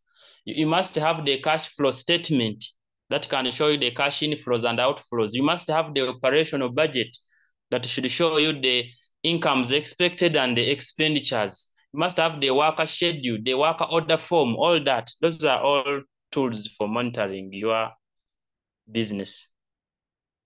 Can they ask you to draft a balance sheet for the business club? It's this is common with the case study where they can put in some issues, but it's also possible. It's also possible to ask you for a balance sheet, but it's a rare circumstance. Now, if they ask you for a balance sheet, it means as long as you are able, you have knowledge of how they prepare a balance sheet in paper 2, then you apply the very knowledge and you show the sum of the assets you had and the liabilities you experienced. Okay. Kindly send us questions you had prepared. Okay. Is it a must to frame all project work? In the interest of time, members, maybe let me end with Madonna. Hi, maybe has something to say. Madonna, you unmute yourself and then you say something and we get a closing prayer and close the session. Madonna, I've unmuted you. Please talk. I see your hand up. Okay, Madonna is just appreciating. Thank you very much. General paper, I think Mr. Kaziba will give you the timetable and you'll know when is general paper. These timetables, they keep changing, and for next week, they will show you. This one of this week has already been made. Now that you have showed the need, really they will make it. I don't know whether Mr. Kaziba is online here. Mr. Kaziba, are you online? I think he's still on another session of O-level organizing it. It's okay. Thank you very much. I discussed a range of issues. Yes. Anybody? Yes. Yes. Okay. I think let's allow them to. Oh, yeah. I don't know whether Mr. Teacher Richard. Yes, sir. I'm seeing someone saying, can you throw some light on the business layout? Would you be having something and you show them? Okay. By the way, that question came in a bit earlier, but I was so busy and I forgot to hint about it. I think this is the part where somebody is asking questions involving organizational chart, plant layout, and yet they're asking it in section B or section C. Now, a question can come and they say, draw or present the organizational chart. If they ask you to draw or present the organizational chart, what we do here is to draw or illustrate what you are told. If they say draw, but then if they say describe the organizational chart, or they say describe the plant layout, here we are saying you give the responsibilities of the people, or for the sake of a plant layout, you give the purpose of the elements in a plant layout. So if you ask me to describe the plant layout, in this case, I will talk about the maybe administration. I talk about what administration is all about. I talk about the gate, what the gate is all about. I will talk about the washrooms, the production area. I just keep stating those points as I explain them, just as we do in paper one under production. So that's how you should differentiate those terms. So if they tell you to draw, draw. There's a time where they say that they tell you to illustrate. At the same time, they tell you to describe. In fact, they say with the help of an illustration, describe the organizational structure of the business you visited. So in this case, it means you have to draw it, and then after you pick those elements and you keep explaining them one by one. But if they just say describe, then there you only pick on the key points and explain them. I think I should hand over to you. Thank you all for attending. I should hand over to Mr. Kaziba, who Okay, should the organize last one. Okay, thank you Yes. so much. Yes, sir. Someone is asking, I'm seeing very many questions coming. What is the importance of the SWOT analysis from St. Valley Kudembe? Yes, okay. Now, the importance of a SWOT analysis, you see, this is now paper one.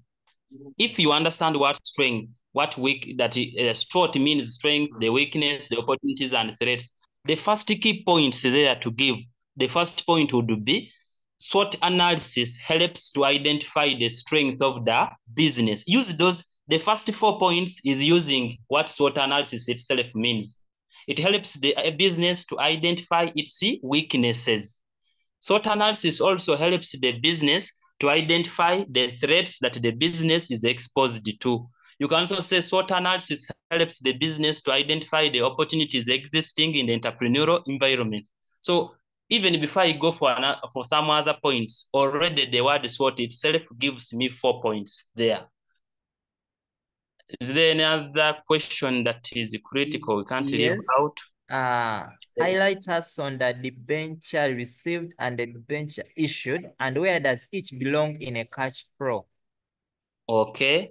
First of all, a debenture is a unit of capital to a unit of loan to a limited company. If you studied some commerce at all level, we talk about limited joint stock companies, and we said they are subdivided into a private limited company and a public limited company. So when a liability company, the ones we call those joint stock companies, get a loan from the bank, we call that loan banker loan. But if a private limited company or liability company borrows a loan from an individual, in this case, we have some people who are very rich that they can borrow the business. Now, if a limited liability company borrows a loan from an individual, that loan is not called a loan as in the word loan, but they call it debenture. And once that person gives a loan to the business, which we are calling a debenture, is given a proof that he has given them a loan, and that document they give him is called a debenture certificate. Now, if, for example, you gave, let me sample out Nightil, because one of the private, or Uganda Breweries Limited, because it's a limited company. If an individual, if me, Richard, I gave Uganda Breweries Limited 1 billion today, they will issue me with a debenture certificate as a proof that I've given them 1 billion. Now, to Uganda Breweries, they have issued a debenture certificate. And once a business issues a debenture, it means certificate, it means it is a cash inflow. Then when a business receives a debenture, receiving a debenture means the certificate they gave me, now the period has expired. I am returning their certificate, in this case, Uganda Breweries, and they are giving me my money back. Now, when they give my money back and I give them their certificate, they are receiving a certificate. That is cash outflow, because they are losing money towards paying to this certificate. But when they issue a certificate to me, then it means me, I'm leaving them with money. For them, they are giving me the agreement of a debenture certificate issuing. So issuing is cash inflow. Receiving, debenture received, is cash outflow.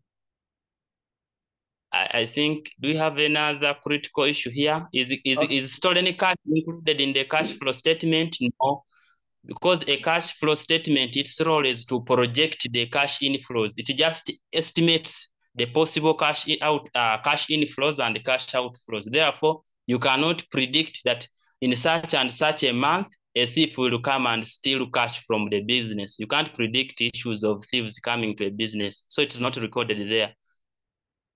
Or somebody was saying, pardon, a definition of a debenture. I say the debenture is a unit of a loan to a public, to a limited company, a unit of loan to a limited company. When are we having Ent 2 and Ent 3? In the next session, we have agreed we shall handle paper Ent 1 and then the other Ent 2. Okay. I think, Mr. Kaziba, those are some of the critical areas. I'm seeing this hand up, KJSM. Okay. And KJ. Okay, KJ, unmute yourself. Yes. Sir, I would like to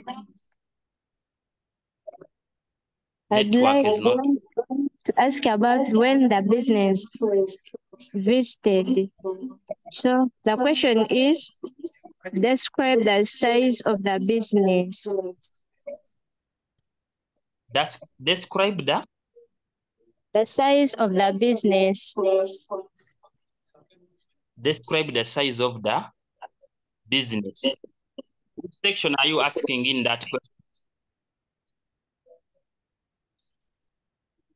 The question is about the business visited. The question is about the business visited. And they're asking you to part A, they are saying describe the size of the business visited. Of the business visited. Now, in this case, we shall mostly talk about because if you want to determine the size of any business, the first thing we look at is by the way, we give a general description, but we pick out those points which reflect the size of the business. For example, we look at description of assets. We should know which assets are they holding, because they are the ones which will reflect whether the business is big or not. We look at the sources of funds in terms of capital. Which size of capital are they operating with in terms of amount? So we look at those key areas in general description to determine the size of the business. Then we also look at other factors in paper 1 that determine the size of a business. Okay, sir. There's this one, Techno 5, yes?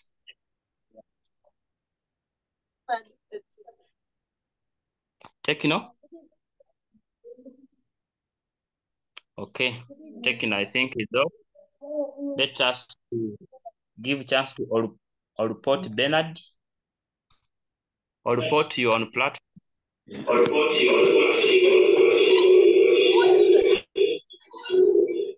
Okay, sir.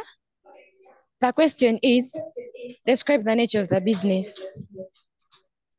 Describe the nature of the business. Now, the nature of the business, first of all, in a general description, there's something we tend to confuse there. There's what they call the nature of the business.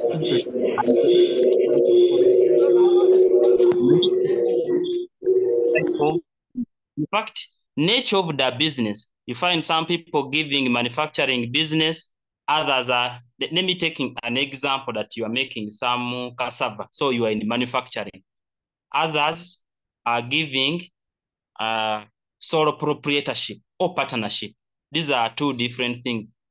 Now, when they ask you others, in fact, they ask you for nature of business, you are giving a legal form of ownership. So there's where they say nature of business and then nature of legal form of ownership. If they say nature of ownership or legal form of ownership, that's when you bring in either sole proprietorship or partnership. Those are the common ones under business clubs.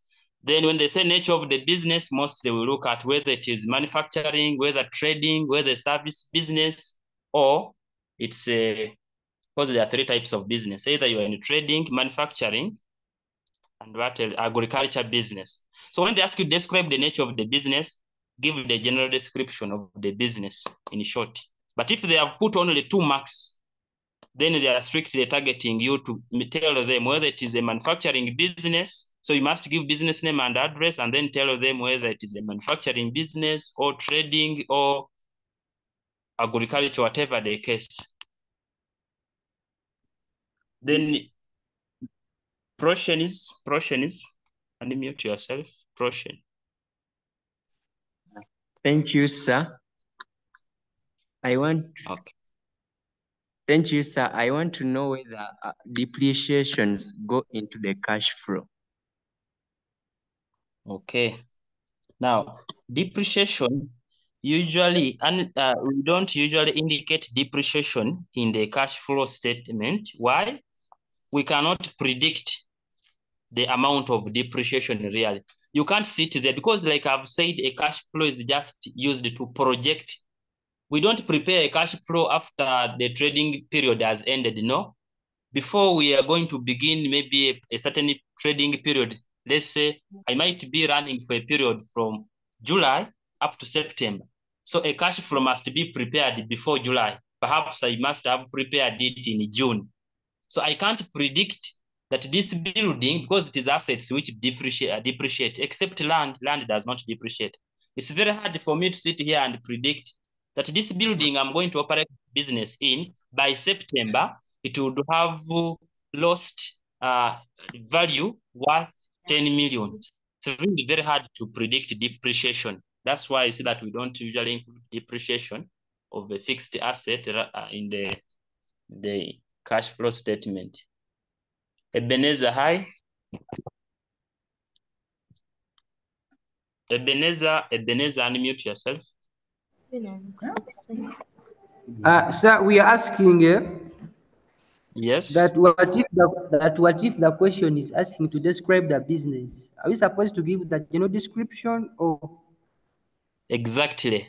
So initially, Mr. Charles had told you there that giving the background of the business, general description, describing the business, all mean the same. Characteristics of the business, profile of the business you operated, they all mean the same. Another question says that describe the operation activities of your business. How can I approach that? Now, if they ask you to describe the operation activities of your business, they are simply asking you the things you did in a business. We all know that in a business, we carry out purchasing. If it is a manufacturing, there is installation of machinery and equipment. We carry out actual production. There is packaging of products. We carry out branding of products. We carry out distribution. There is financial management activities. We carry out market research. All those are activities in a business. Storing of the products, etc., etc. Those are operational activities in a business. Things that you do daily to you sustain the business. Okay. Another question, sir. So I'm asking that if you are told to give the general description of the business, are you, if you write it in a paragraph, is it okay or not? In fact, you are supposed to write in a paragraph. Each point you give it on a fresh line. General description. If you combine them, you're looking for 1 marker together. In fact, in paper 3, if you combine things, you are going to get 1 mark for all the content you have written. It's always good to give points separate. And also, I advise you to protect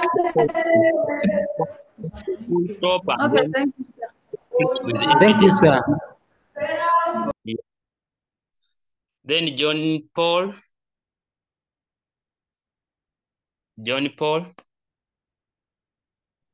Thank you, sir. So now we wanted to know, are credit sales included in the cash flow? No, credit sales are not included in the cash flow. We cannot predict the people who will buy our things on credit. It is very hard for you. For example, if I ask you, if you have a shop today, Do you know the people who will come and borrow in August? Exactly, no. You can't know people who will borrow. So we don't record credit sales in a cash flow statement. But if these credit sales are paid, we record them as receipt from debtors. If they pay us, we record them as receipt from debtors. But if there was credit sales and they have not paid, then completely we don't include them. The same applies to credit purchase. If you buy on credit from another supplier and you didn't pay cash, we don't record that as cash outflow. But should you later pay that money back, the one we call payment to creditors, then we shall record it under cash flow. Credit sales, we only record under inflow if you later paid them, and we record them as receipt from debtors. Who else has not said here? Stake campus.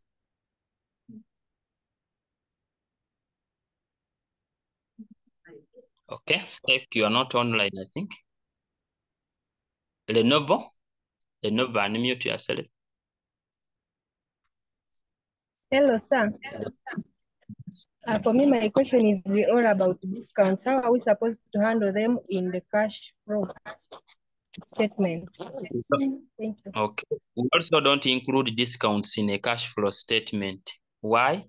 You cannot predict how many people the business will give a reduction in the price charged. Equally, you can't know how many people that will give you, or how many suppliers or will offer you a discount on product you have bought.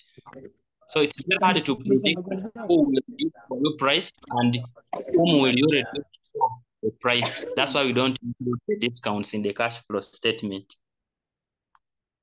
Then you also have, I think all these ones I've asked. Stake campus again. Yes, Stake.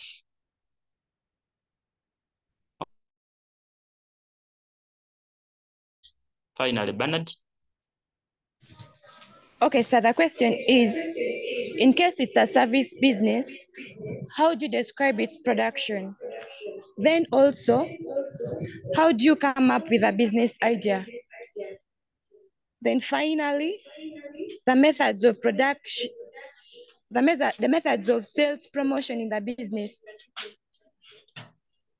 The methods of sales promotion in a business. Now, this one, what is sales promotion? First of all, sales promotion, these are activities undertaken by an entrepreneur other than advertising to increase sales in a business. Now, you have to look out for those things that will help you increase sales in a business. So one of the ways of even advertising, for example, someone can say advertising. If it is a school business club, I'm taking an example, you will say, this was done, let's say, every Monday at 4 p.m. during the assemblies. And maybe by the club mobilizer, whatever the case, whoever advertises for you. Then we can also say charging fair prices. For example, we would charge only shillings 500 for a chapati, yet our competitors were charging shillings 800. You see, that's how we use the content of paper one on sales promotion, methods used in sales promotion in paper one, but we give evidence of what exactly happened. Then can you come up with another question? What did you say? It has run out of my mind. If you can pardon for me the question. I think there was, how was the idea developed? Something of the kind. If they ask you how the idea was really developed, some of the key points you give, if they ask you how did you develop the idea, you can say holding the meeting, because at first you must have held the meeting.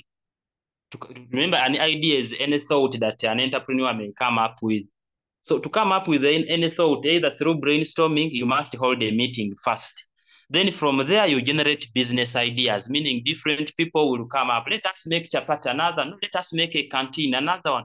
Let us maybe make a cleaning service business, whatever the case. Then after generating those business ideas, we now analyze the business ideas raised. Should we make a canteen? Should we make popcorn business? Should we go with snacks? we are analyzing. Then in stage 4 now, we choose the best business idea. Maybe finally we say, I think PocoCon will be effective because of some reasons. Maybe there is market, it is more easier and all that. So after choosing that best business idea, you now take the selected business idea to the club patron for approval. In this case is your teacher. You take to the teacher for approval. Who is responsible? Maybe whoever teaches it paper 3 becomes your club patron. So you say, teacher, we have decided on this, maybe on PocoCon business. And then from there, taking the selected idea to the head teacher for approval, meaning the teacher now also takes the same idea to the administration, in this case, the head teacher, to approve that particular idea. And that's how, if they ask you that, how did you develop the business idea? That's how you should answer. It is in the form of steps. Holding the meeting, raising business ideas, analyzing the business ideas raised, choosing the best business idea, and then taking the selected business idea to the patron for approval, and lastly, taking the selected idea to the head teacher for approval. Then the other question it has run out of my mind, if you can make me remember.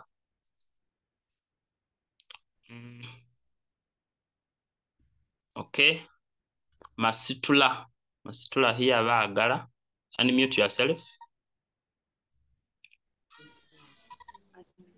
Master, importance of starting up a business using the loan. Importance of starting up a business using a loan. Now, this one, it involves using general knowledge of what importance is it to start a business using. First of all, it increases on the capital of the business. Secondly, it enables the business to carry out research. Remember, when you carry out research in a business, it puts you at a competitive advantage. Another one, it keeps the business with enough working capital. You'll always have the capital in the business to meet the day-to-day running of the activities. So these are just questions which need the general knowledge applying. That's we apply knowledge, and if I have a loan of 30 contest, and in the interest of time, we also have techno air. Lastly, time is not on our side. Lastly, some other questions we shall handle them next time. Okay. Techno Spark lastly. Okay. Lenovo.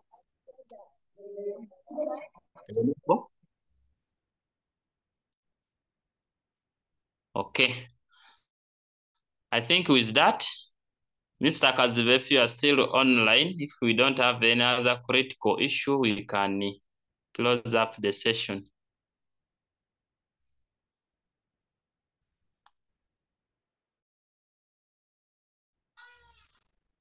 Okay. Yes. Hello, sir. Hello. Hello. Yes. I just wanted to thank you and appreciate you for having facilitated to us. Bye-bye. Thank you very much. Let me give us a closing prayer. Just one volunteer. Maybe I can give it. Yeah, you give it and we close up. Thank you. Okay, let us humble ourselves and we pray. In the name of the Father, the Son, and the Holy Spirit, Lord, we kindly thank you for this session we have had with our facilitators. And we thank you for all those people who are connected to this Zoom session, oh Lord.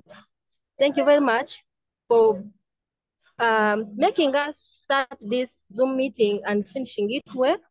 God, we thank you very much because we did not expect this to happen. And we kindly request you, God, to make all what we have learned from this session gasp into our brains, oh Lord, until we sit for our UNEP paper series. And then, God, we kindly request you that the next time we should also be granted this opportunity to share with other members different ideas, oh Lord. We have prayed all this through you. Jesus Christ, our Lord. Amen. Yeah. Thank you so much.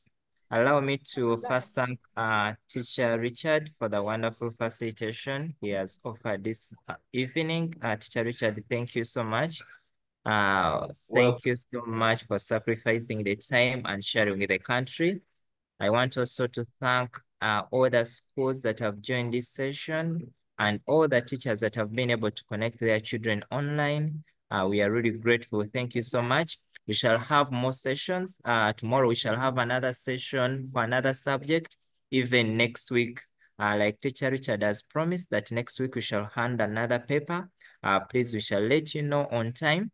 And those who have missed the question he was displaying that where you wanted to make more practice, we shall be sharing with you and your teachers such that you can be able to access those materials. Thank you so much, Teacher Richard, and thank you so much everyone that has joined. We shall be sharing with you the recording such that in case there's anything you have not been able to pick, you can be able to review the recording. We wish you all the best and nice supper to everyone. Bye-bye.